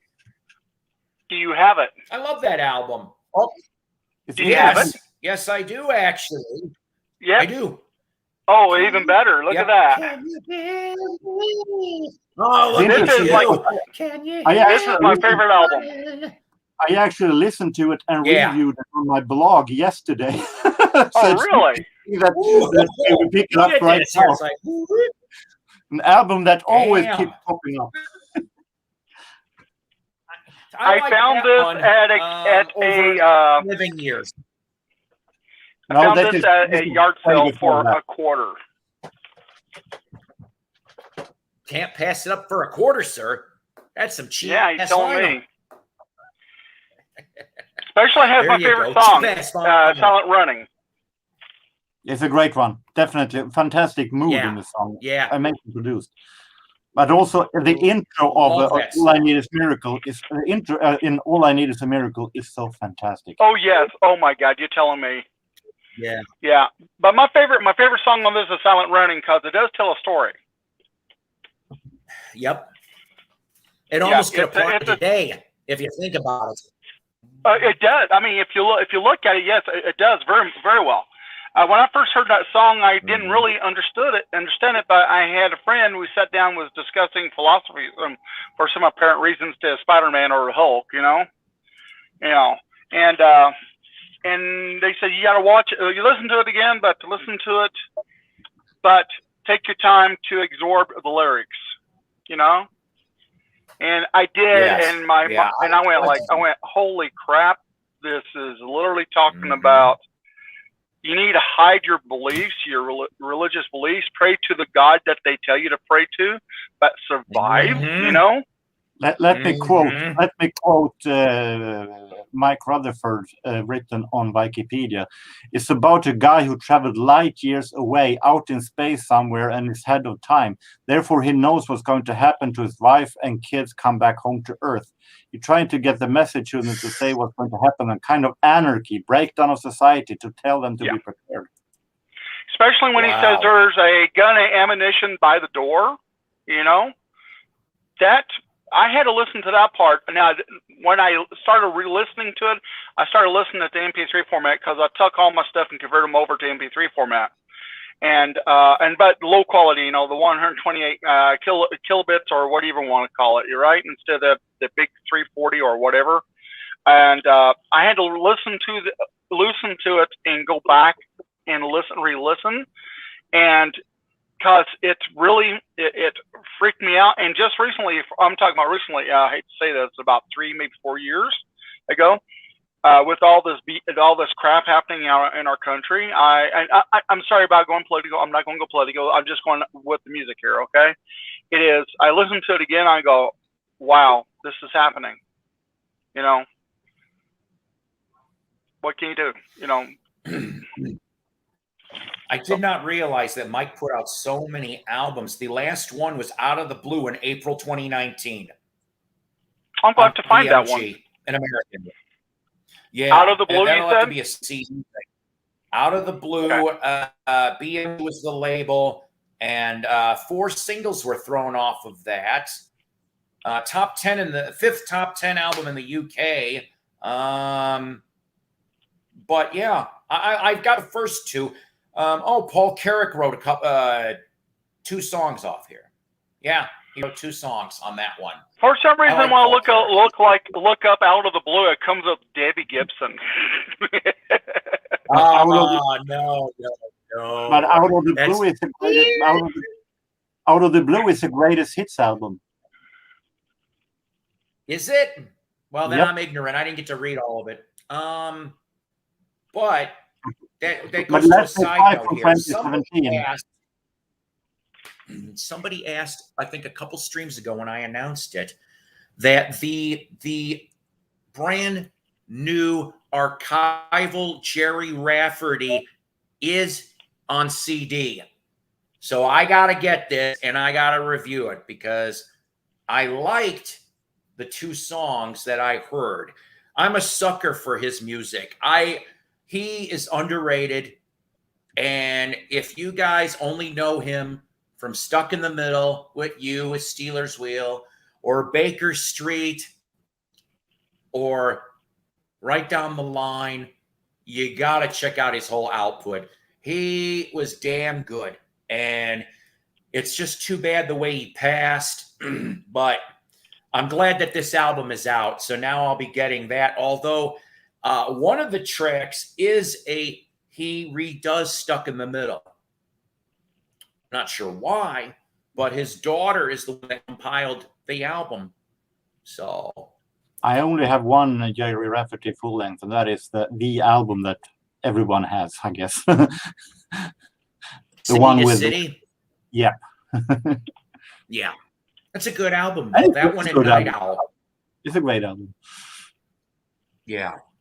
Just like I said, a lot of underrated stuff. So good, you guys picked up some things last night, right?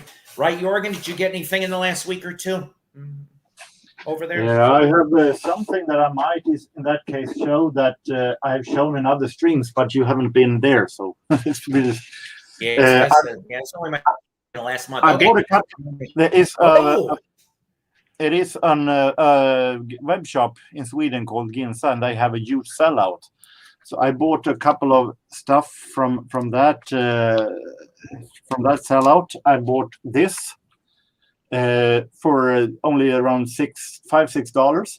It was sealed back then. Nice. It's a reissue of this Dexter Rise Again from '58, reissue from 2018. All right. Very cool. It is fantastic great. One of the best albums this year, coming high on the list of best findings this year. Huh, it's a sex player. Interesting. So I've heard of him, but not much of his music. I will need to investigate. He's a great bebop saxophone player. I also bought a Bud Freeman collection. Bud Freeman, swing musician from the 30s, 40s. Cool stuff. I found stuff in there. Simple Minds, Walk Between Worlds, their so far latest album from 2018. Sealed. Did not know they did that. Love Simple Minds. Yep. I haven't listened to it yet, but the singles are really great. Magic, Summer, really great singles. Nice. I also found from 2015 this sealed album with the Prodigy, The Day Is My Enemy. Yes. There's the Firestarter. He did one called the Firestarter, right?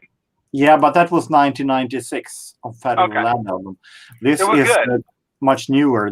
I think I heard some singles on it since before, and it's really, really great. Okay. The title track is really great. I managed also at a thrift store to find some sealed double CD jazz albums for only $3.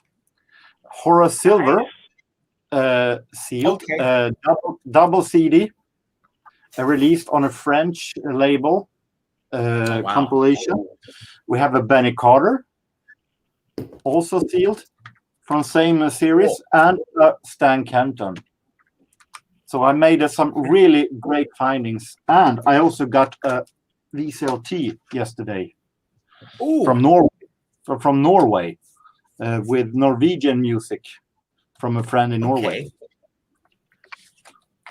So I've gotten VCLTs from him now for the past months. So he's showering me with great stuff. Oh, Paul, I got a story for you. Yes, sir. Okay. Thank you. Years ago, from a galaxy far, far away. I'm a big Tori Amos fan and a Alanis Morissette fan. Okay. So I have a friend who was over in London working at a coffee shop that was across the street from the big Virgin store. Okay. So here he is. He's serving coffee, and all of a sudden, he says, all of a sudden, someone says, so this table over here, and it's like a little private booth where they're sitting at, right, is drinking their coffee. Says they want a refill.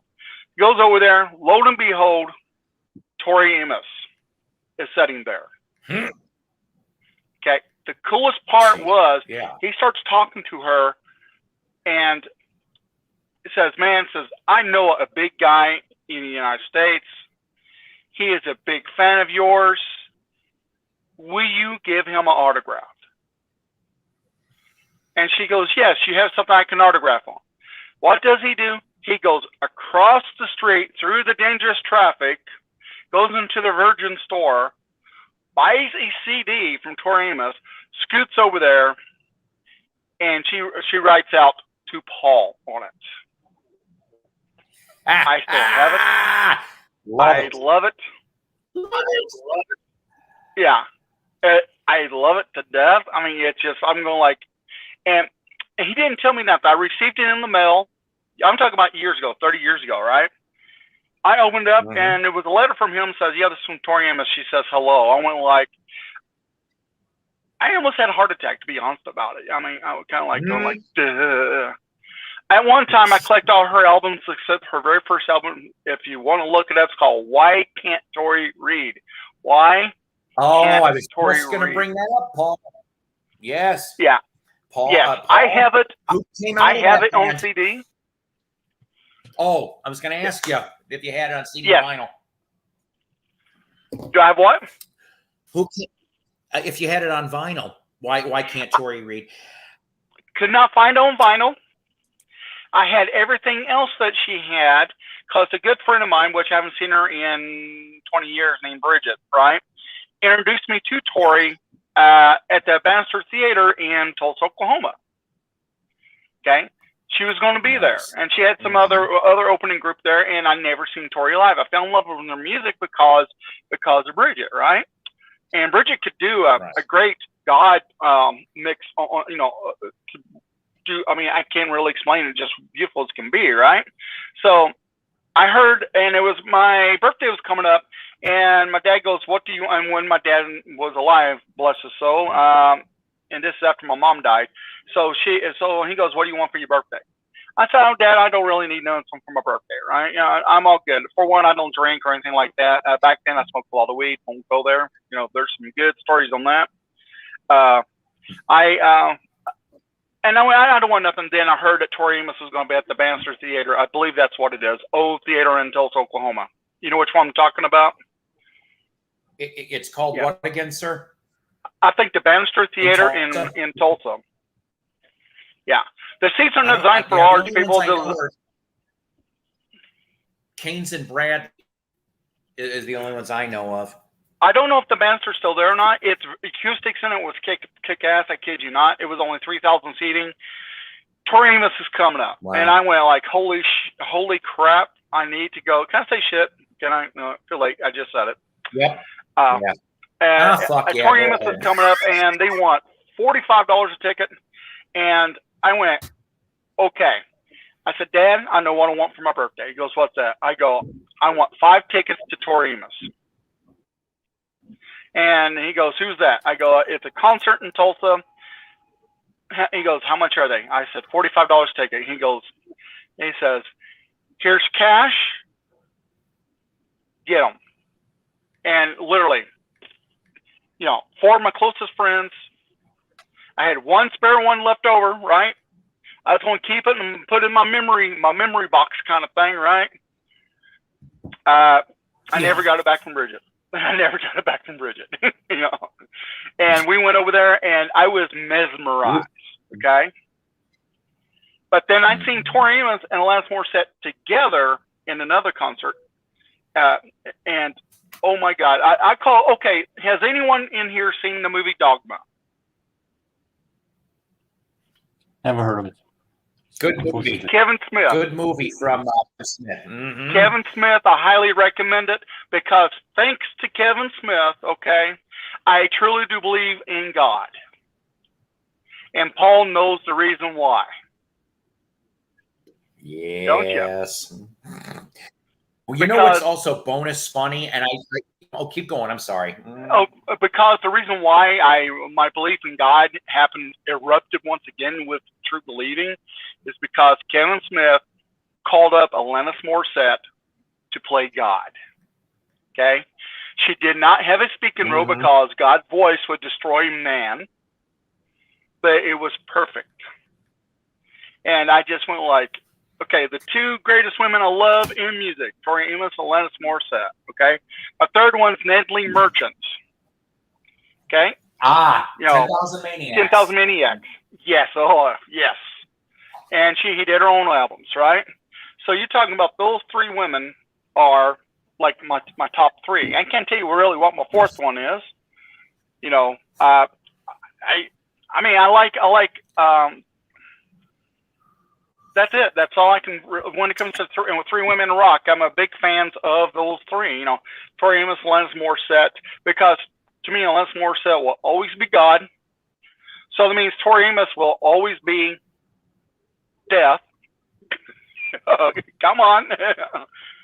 And then Natalie Merchant would be one of the great angels. See, I'm doing jazz hands now, so. Alanis Morissette have done some great songs this past year, actually.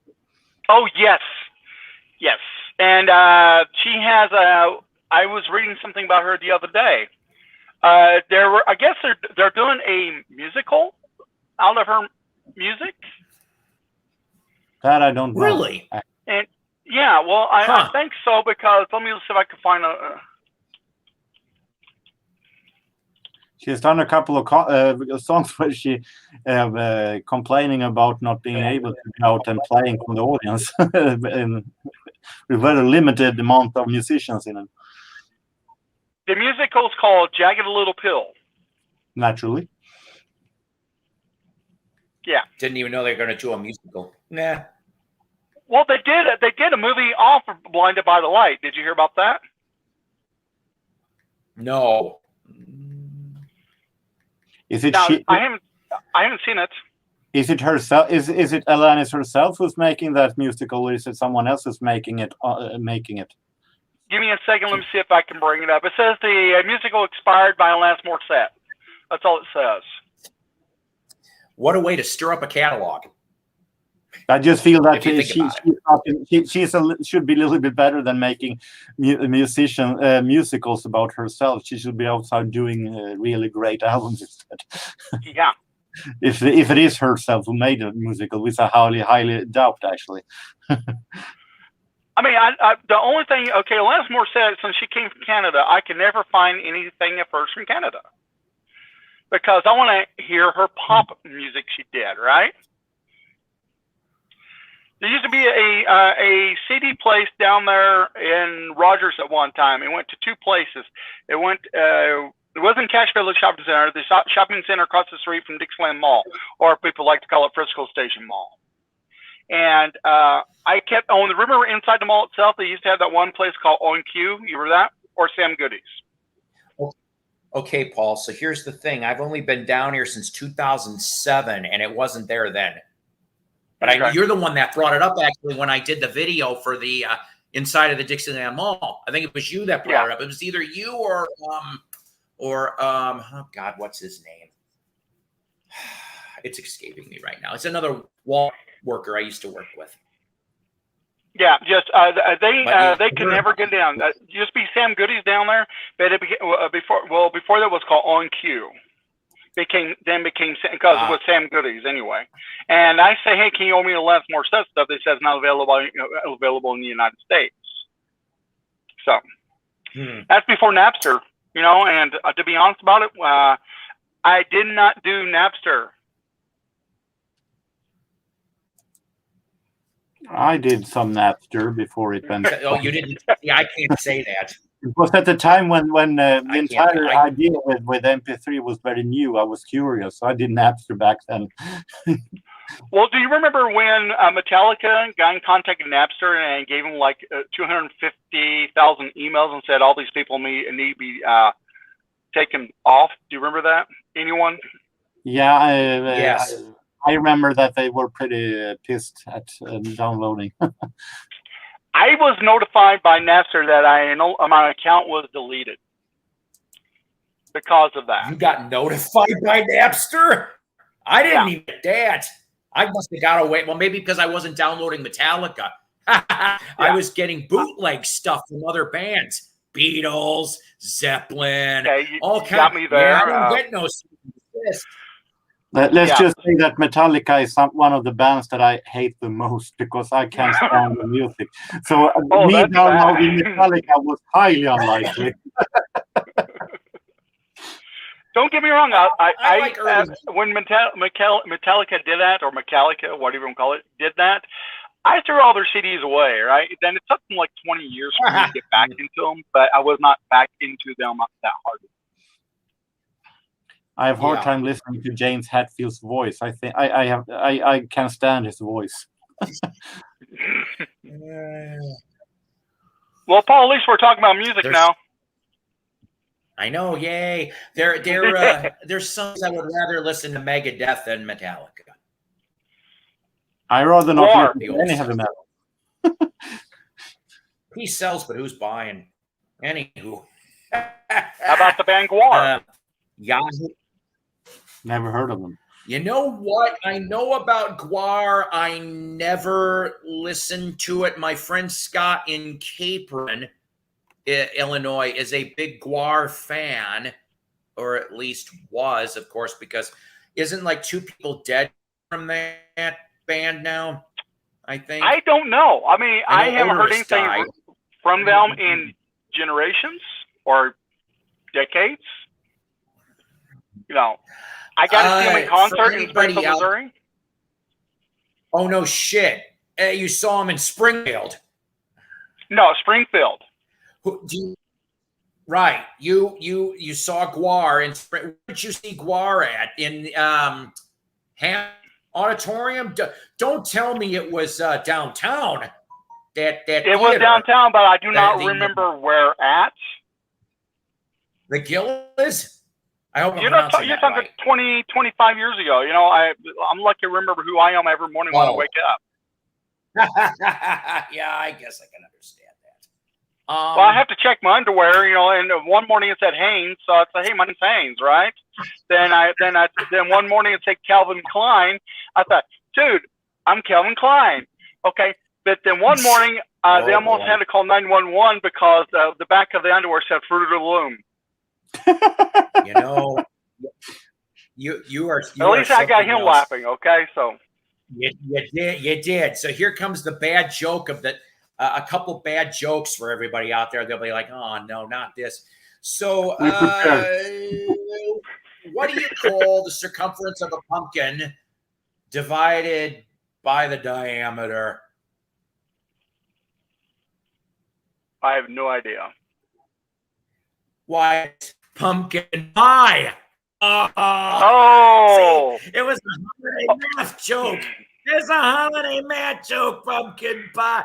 Okay. No, I got one. Halloween joke, bad joke. I can't take credit for that. Huh? Go ahead. Okay. So this happened decades, if not centuries ago, in the Arvest Bank line. This kid behind me with his father reaches up and pulls on my shirt. I go, I'm pretty nice to everyone. I go, hi. He goes, hey, mister, you want to hear a joke? I went, yeah, sure. I like jokes, you know? And he goes, okay. He goes, punchline, voodoo. All's quiet. Voodoo. Okay. You know what the joke is? Yeah. This is from a 5-year-old kid. Okay. Okay. Punchline, voodoo. The joke is, what does a witch's dog do on your lawn?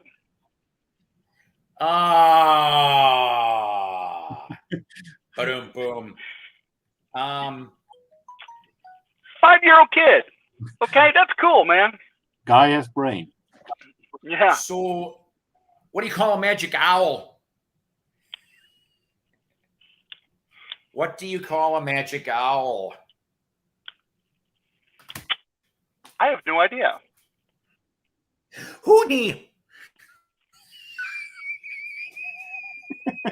Houdini. I would think that's what you would call an owl that can escape. There we go. So, all right, kids. Obviously, none of these are really mine, but this was from, oh boy, here we go. Svengoolie.com because of Kerwin. Kerwin.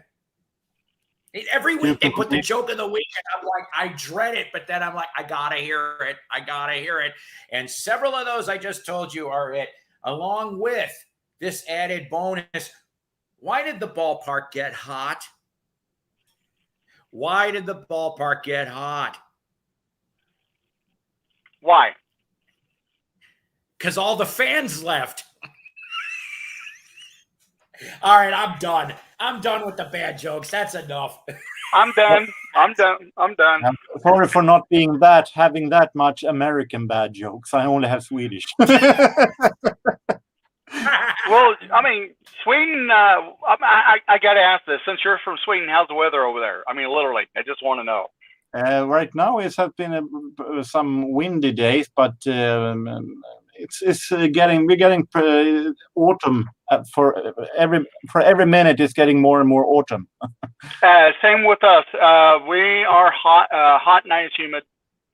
So, because I got friends from the UK. I always ask them how I go. Hey guys from London, how is the weather over there? It's raining. Hey guys, how's the weather over there in Cardiff, Wales? It's raining. Okay. Well, it's not snowing here, so yeah. See, in Arkansas, we can have all 4 seasons in the same day, and I'm not talking Frankie Valley. Oh. That's the reason why I hate this period when it's between the summer and autumn, because you have to have almost a luggage with you with clothes for each and every minute that the weather is changing. Actually, you have to have shorts, you have to have a fur coat, you have to have long shirts, you have to have maybe go naked. You never know.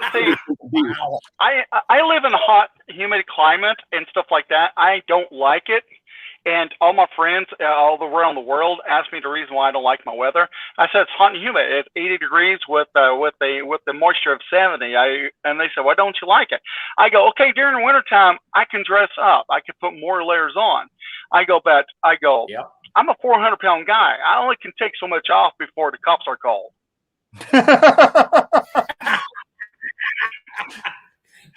Oh boy. Have you tried? Hey, that's the truth, man. Could you say that? Oh, okay, Sheriff Joe. Yeah, we got the fat guy running around again in a Speedo.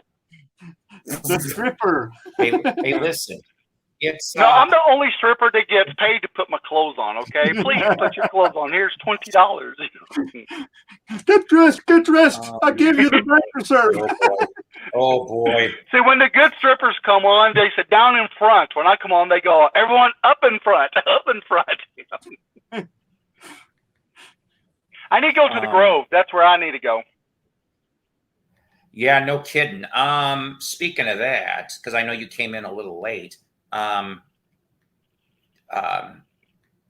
So I thought tonight, Carlos Mencia was there tonight. I'm wrong. I don't know why I thought he was doing. It's Friday, Saturday. He's going to do 4 shows total.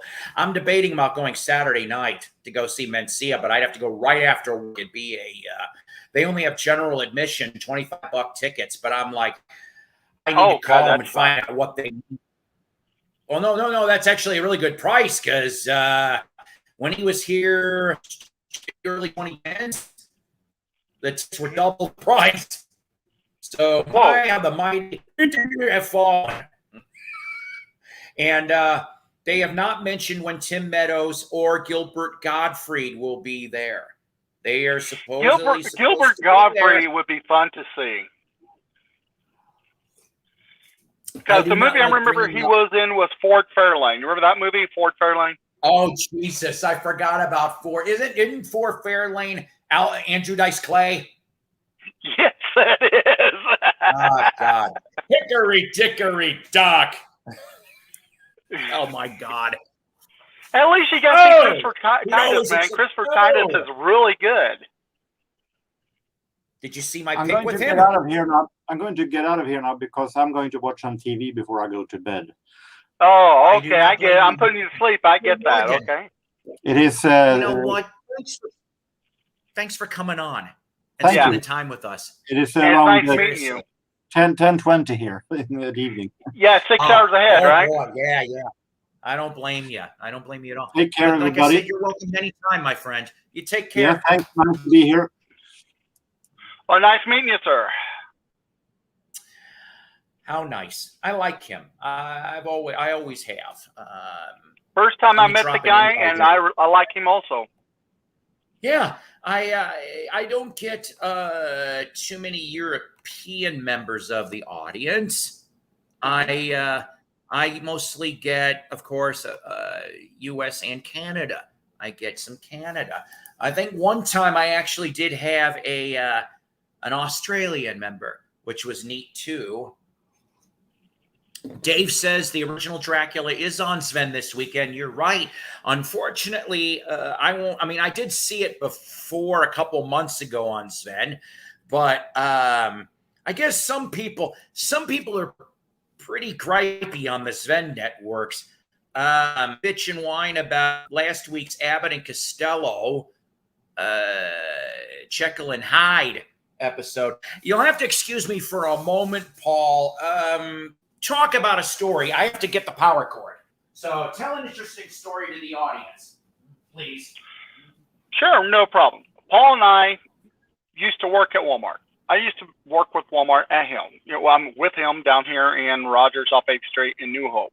Who's from this area knows which one that is. we became friends right off the bat. He's a big music lover. I'm a big music lover. When Walmart would play their Walmart radio, which I call it El Suckle Radio, a song would come up. I didn't know what it was. I would ask Paul and go, "Hey, Paul, what is this song?" The guy knows his music. Not knew, knows his music. And we always talk about Beat the Geeks. Remember Beat the Geeks? Yeah. This man knows his music very well. When he said he has a YouTube channel called, Cycle Platters, I went like, I got to become a member. Because I love music. I don't love it as much as he does. I'm more like comedic stuff. But hey, George Carlin's my favorite comedian. So that's pretty much the boring life I live. Drove bus for Rogers School District for his for a season until my health went downhill. I'm talking about the roller coaster downhill, not the up part. So that's where I know Paul from. And we've been good friends since. And we even did a Black Friday together, vintage stock. I remember that. He's an album collector. I converted all my music over to MP3 format. Oh, okay. Yeah. I guess for a little more portability.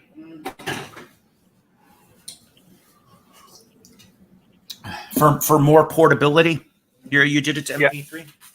Yeah. What was the problem is I converted over to the lower format, which was the 128 kilobits, or what do you call it, right? But that's when I did not know that you could turn around and convert it higher at the time. Oh. And then I started playing with conversions. Believe it or not, I went to Apple and did it. And because Apple has their own formatting system, which is supposed to be better than MP3s with better sounds. But then when I heard that you can do like 320 KBS, I think they call it. Okay, you don't even have to use their format. But then I started experimenting with FLAC, which is pure digital.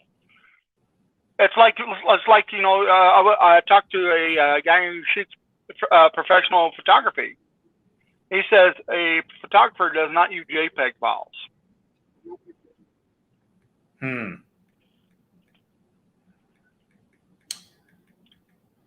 We haven't been to a vintage stock sale in a while. Yeah, I don't. The last time I went, just wasn't that damn good. I mean, I did get some stuff though. I showed it in a previous broadcast, and it's somewhere in town. I did end up getting, it was a buy two get one free sale, and I picked up a Styx album. It was Styx live with the Cleveland Kids Symphony or whatever, youth orchestra, which, believe it or not, was the least performing Styx album. They said that I don't even think there wasn't even 50,000 copies that came out of that CD. I have a promo. I found a promo there, and then I found a CD that I had, and then I either lost it or maybe I gave it to someone, and it was on, I hope I'm pronouncing this right, Verace Sandblade. I'm probably butchering this. It was from 1976, live in Japan. It was released as a Japanese vinyl in 77, but it was Dolenz Jones, Boyce and Hart live in Japan. Really? So you got, because from 75 to 77, they tried to do a Monkey reunion, okay? And as you know, Monkeys are my favorite. But what happened? Yes, I know that. They were sort of close to doing it, and it was really weird. So imagine in 1975, all four of them sitting in a room. This happened. All four of them sitting in a room discussing appearing in a McDonald's commercial. That was Wow. the premise. But Mickey and Davy were like, of course, being actors, first, they're like, okay. Mike was like, eh.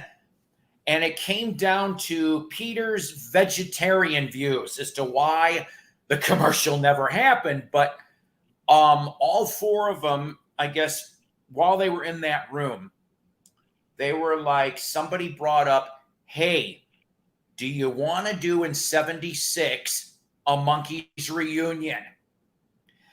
Mickey and Davy said, sure. Mike was like, eh. And Peter was actually, eh.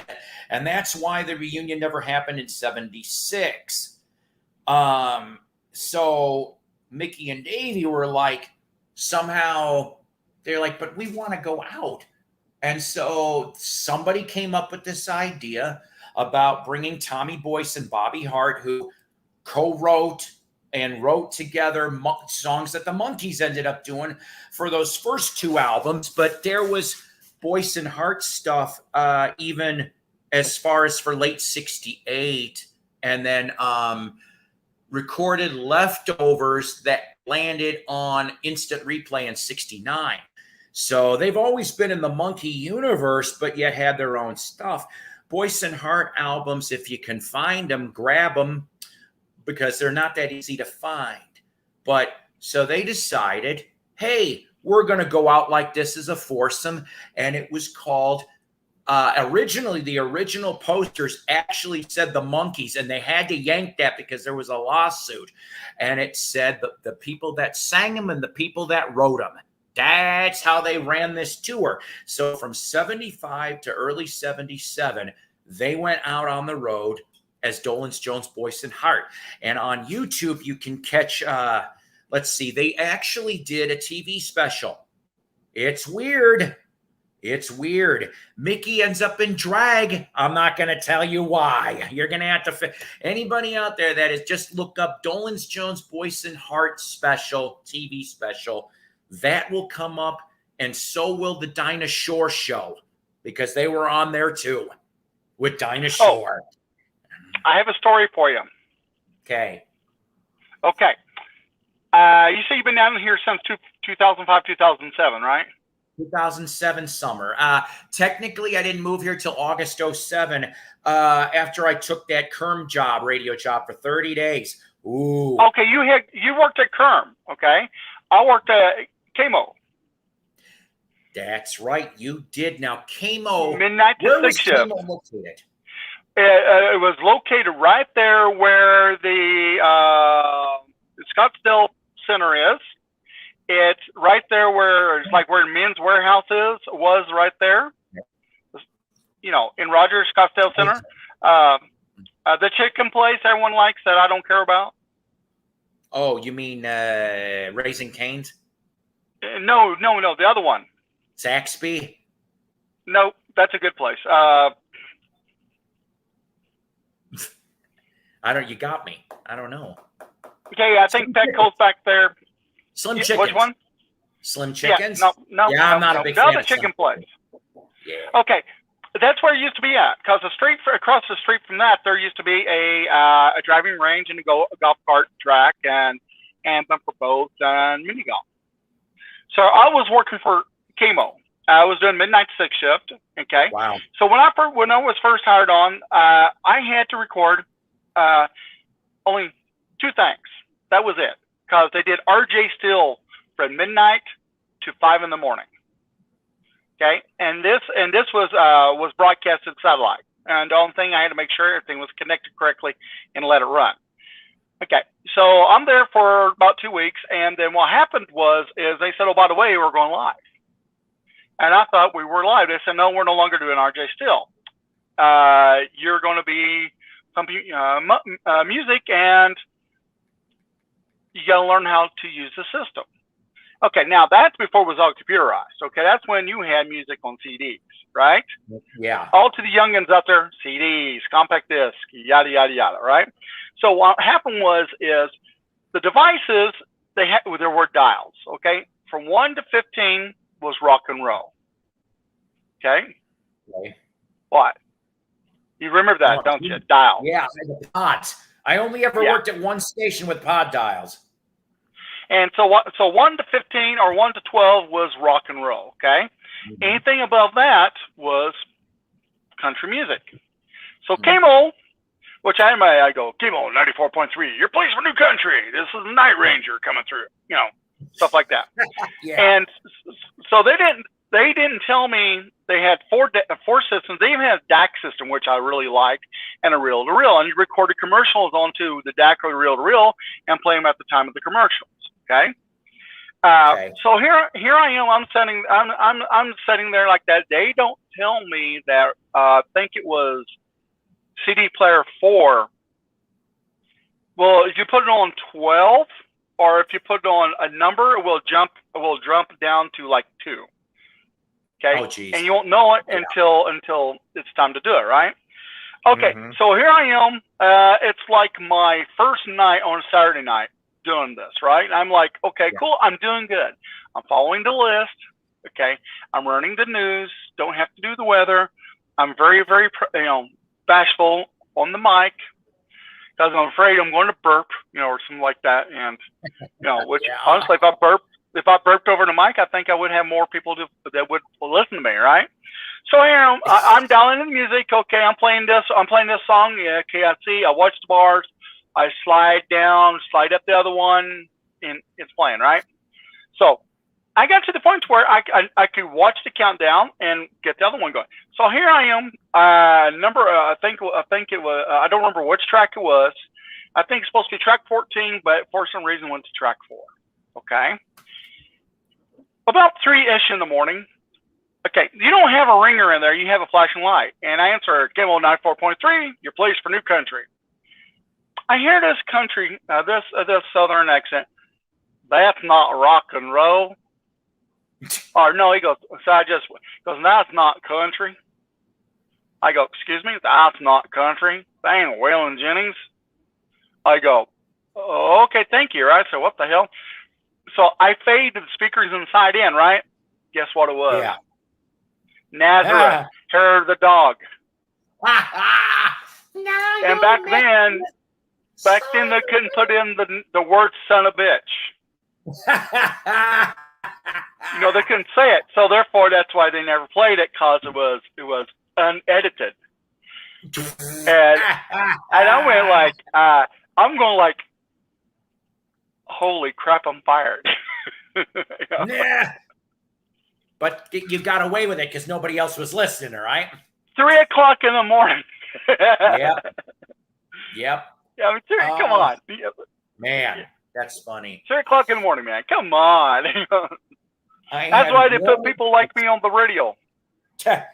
My one instance, though, I was not 3 a.m. I'm surprised I got away with this. So I used to do when I started out in 2001, so I'm a little later to the game. I had to do a Wednesday 9 to 1 on Wednesdays. So I started out with doing club dance music. That's what I had to put up with.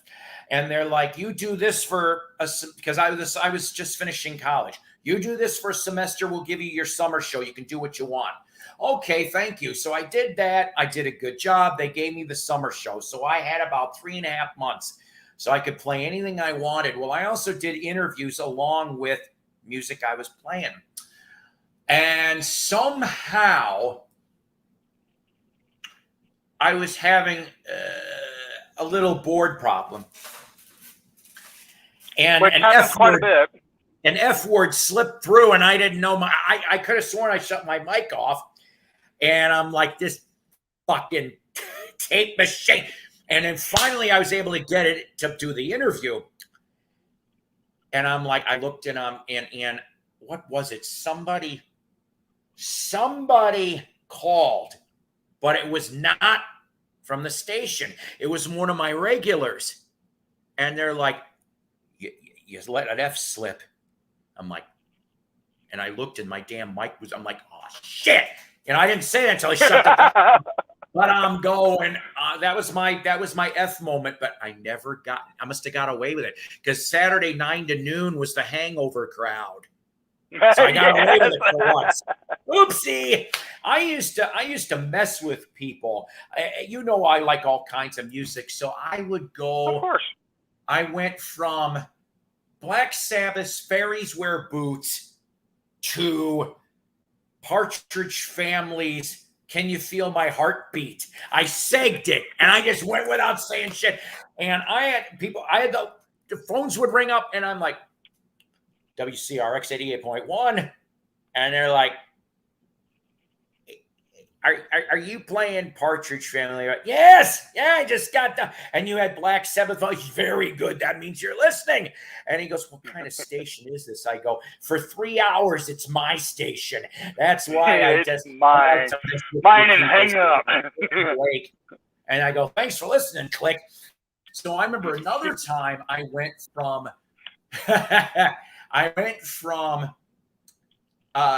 Nirvana's Rape Me to Brady Bunch's Sunshiny Day. And I just went, I had people calling. They're like, wait a minute. And I'm going, yeah. Now, okay, the first song was Rape Me, then the second was Brady Bunch. Is that right? Yeah. So they're like, no, you should have done it the other way. Brady Bunch is first, then the Rape Me song. But people got them calling. They're like, am I listening? You're right. You are listening. This is the right station.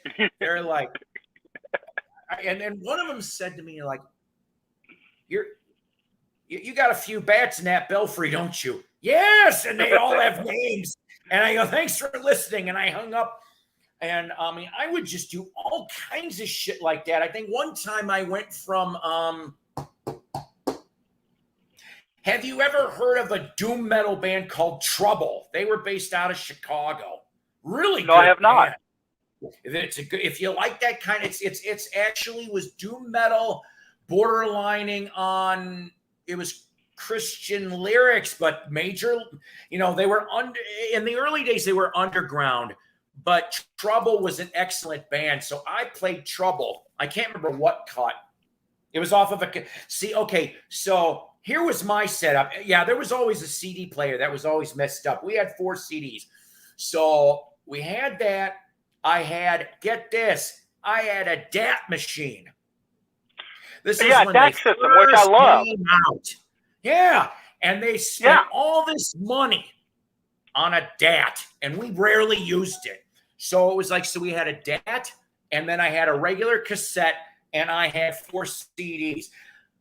The vinyl I could not play because I even asked nicely, and it turned out that there was padlocks on the turntables. Hang on a second.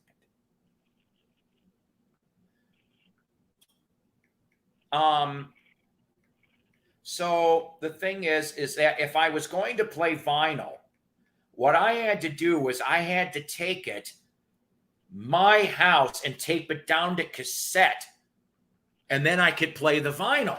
Because I remember I played like James Brown, I played album cuts, I played all kinds of other things, and people would call me for that and go, hey, what CD? Nope, it's not on a CD. It's not available on CD. I ripped it from vinyl. But what I was going to say was I went from Trouble, which was doom metal, but it was a good one. So I segued that from that to Banana Splits, I Enjoy Being a Boy.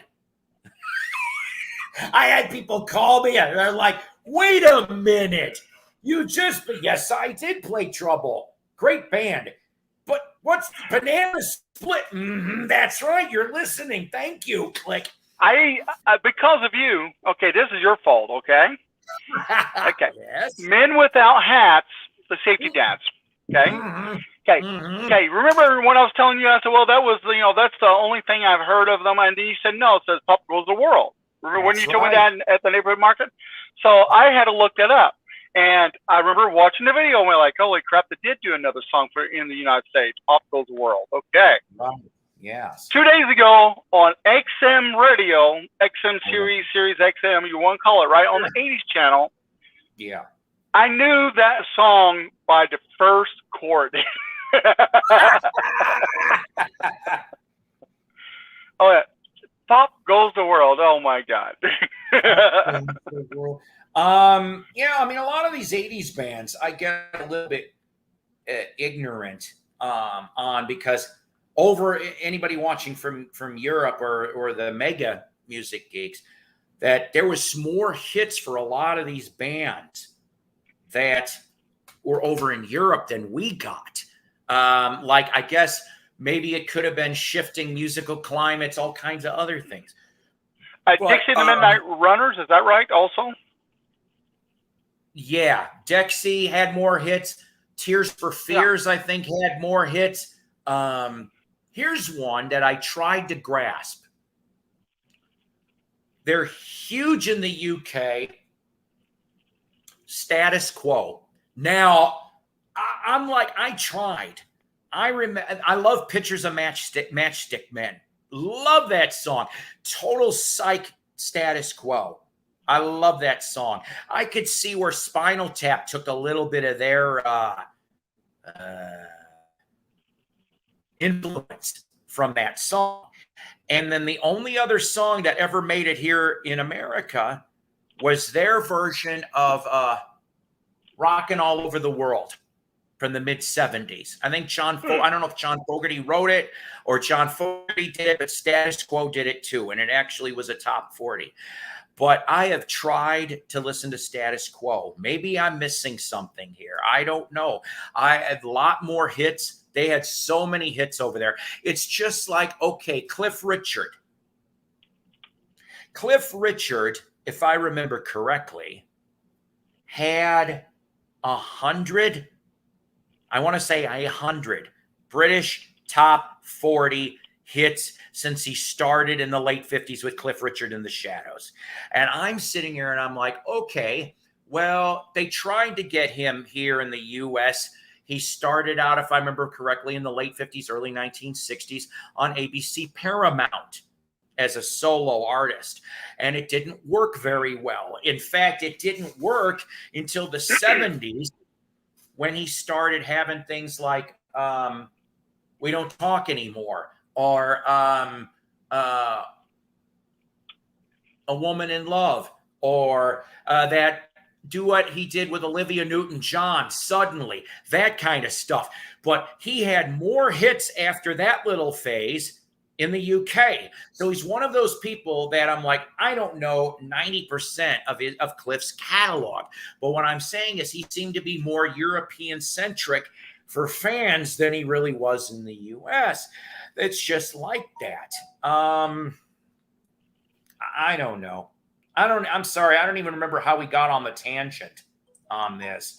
Hey, I have a movie, a rock movie that your fans could watch if they have not watched it. Hang on one second. So you have what again? A movie, a rock movie for your followers if they haven't seen it, and if they haven't seen it.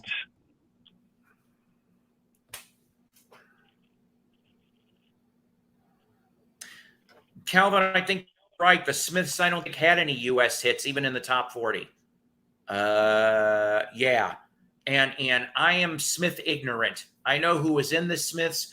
I've heard a couple tunes, but I don't own one Smith album at all whatsoever.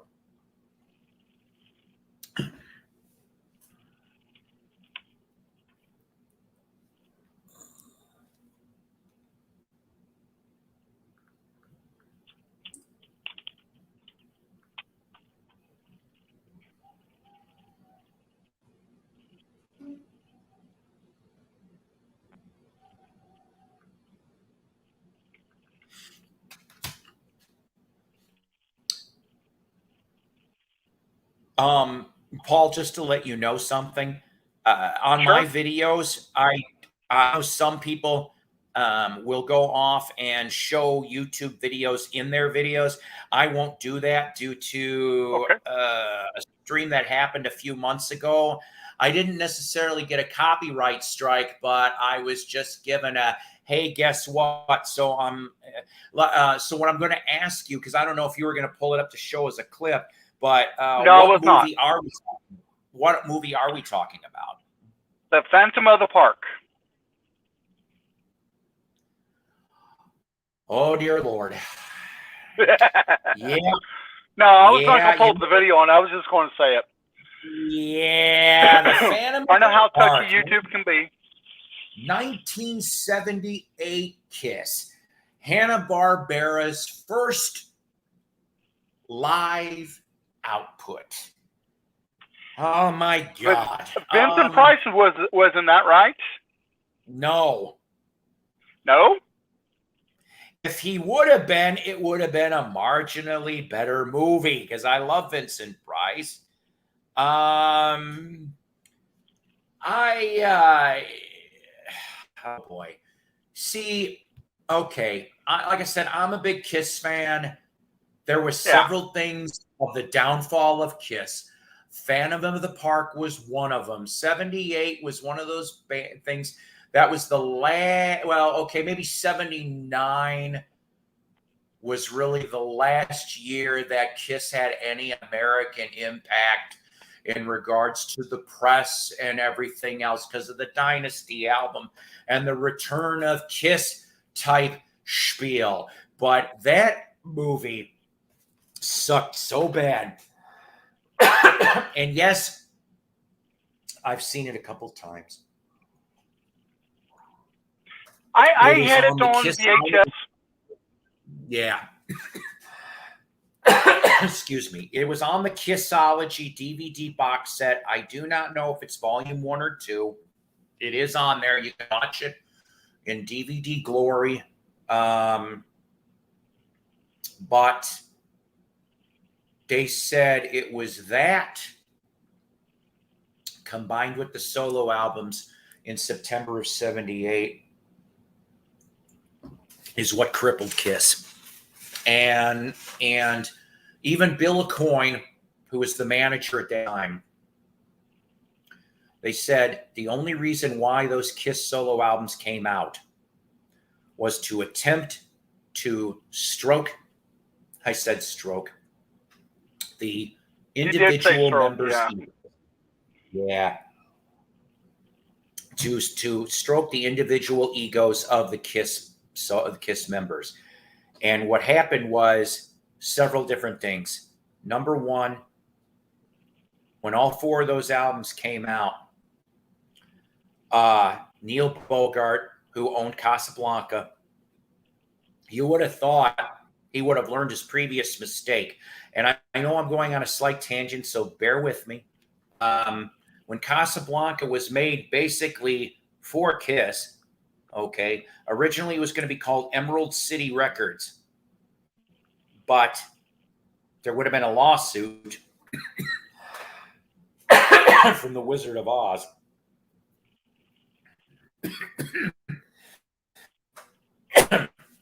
Sorry. You okay?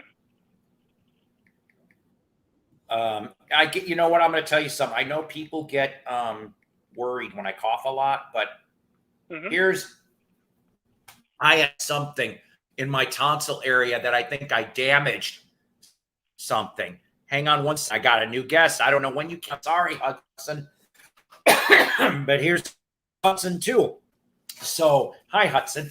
Give me a second. So, I have something that's like near my tongue area that got damaged a few years ago.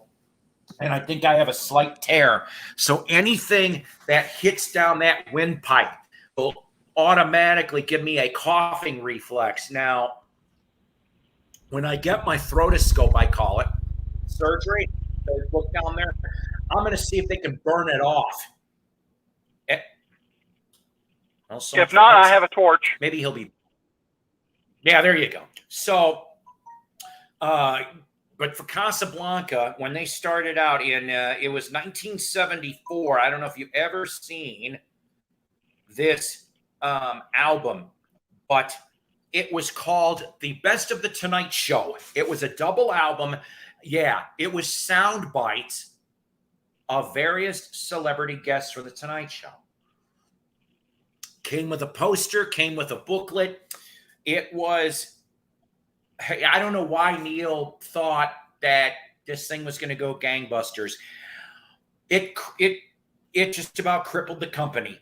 And at that time, Kiss already had 3 albums out. So the first albums, Kiss, Dress to Kill, and Hotter Than Hell. So those albums were already out in the catalog. Bogert and Aucoin go off and say, hey, guess what? Let's put out a live album. Live albums were cheaper to make back then. Roll the dice. Who knew that Kiss Alive was going to go, which saved Casablanca. So I like to know the peek behind the curtain, Paul, and I know you do too, of the music industry itself and how it's run or not run.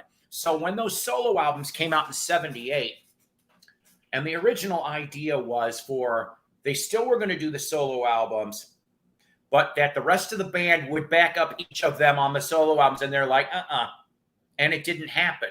None of the other band members are on any of the other solo albums.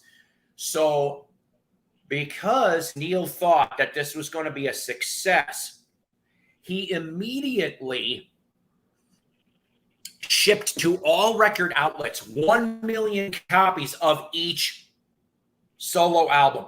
1 million were sent out so that he could go off in the trade papers, say shipped platinum, or shipped 1 million copies sold, because I don't know if platinum was a designation yet. I don't think it was.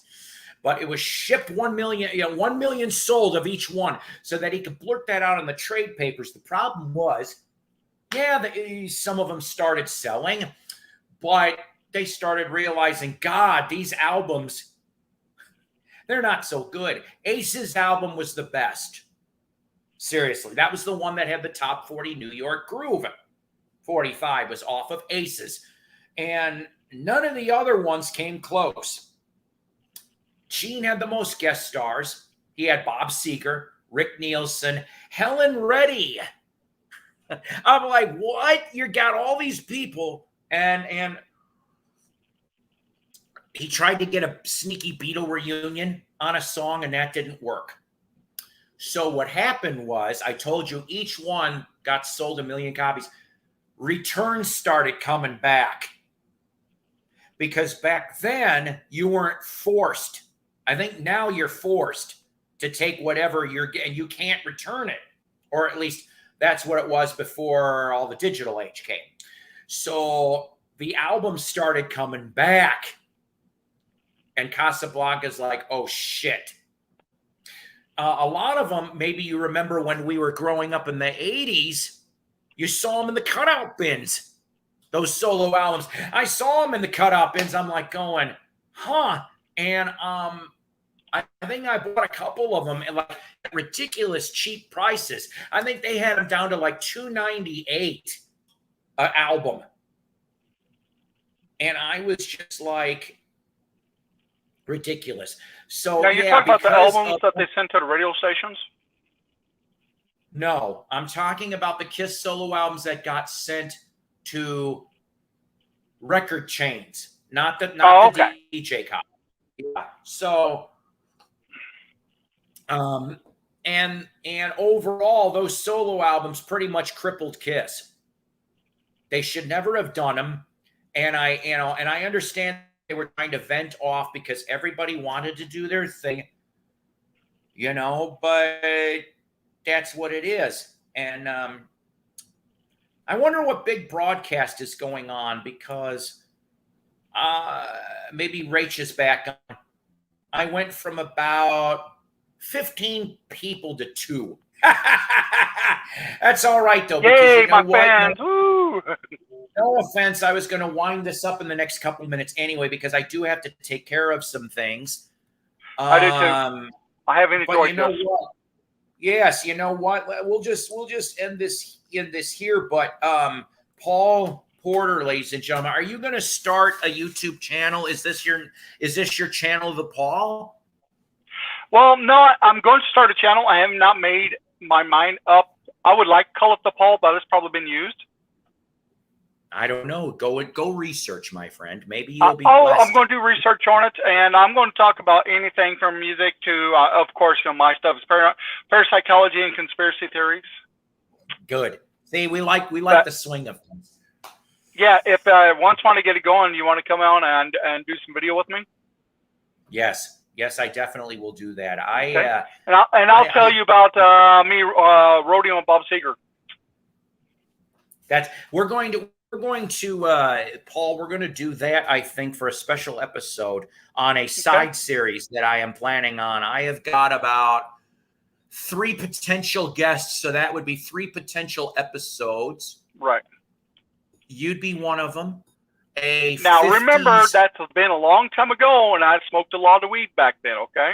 So who knows? Who knows? Yeah, it's all right. It's all right. So, yeah, you'd be one episode. There's a 50s rockabilly person that's still around that's local. He's going to be another episode. And then I have someone else that was a roadie for a different band, but his history goes back to the late 70s. There's going to be some interesting, juicy stories on that as well. And whoever else I can come across, we'll see. I mean, I do want to get these shot and put in the can here so that other future people can watch this. So once again, I want to appreciate here in these 2.5-hour broadcasts, Paul Porter here, a.k.a. the Paul, Jorgen S., who came from Sweden, and I like that. Hudson Rainey, who was here for a minute. You know what? That's okay, Hudson. Don't worry about it. We'll do another one sometime here. Yeah, and for everybody that was here in the peanut gallery, and I always end my videos this way. So this always dedicated to Goth Angel. I love you, Goth Angel. I miss you. I cannot wait. We're looking at sometime after the school year for next year. And Paul, you do know who this is. I will show you a picture off broadcast of who this is. Once you see the picture, you'll be like, oh, but we are like this. We are hush hush in respect. That's why she's got. So sit tight for a minute. And so everybody else, take care. God bless. Rock on. And another broadcast probably in the next few days. Take care. Live long and prosper. That's right. Double Spock, kids. Double Spock.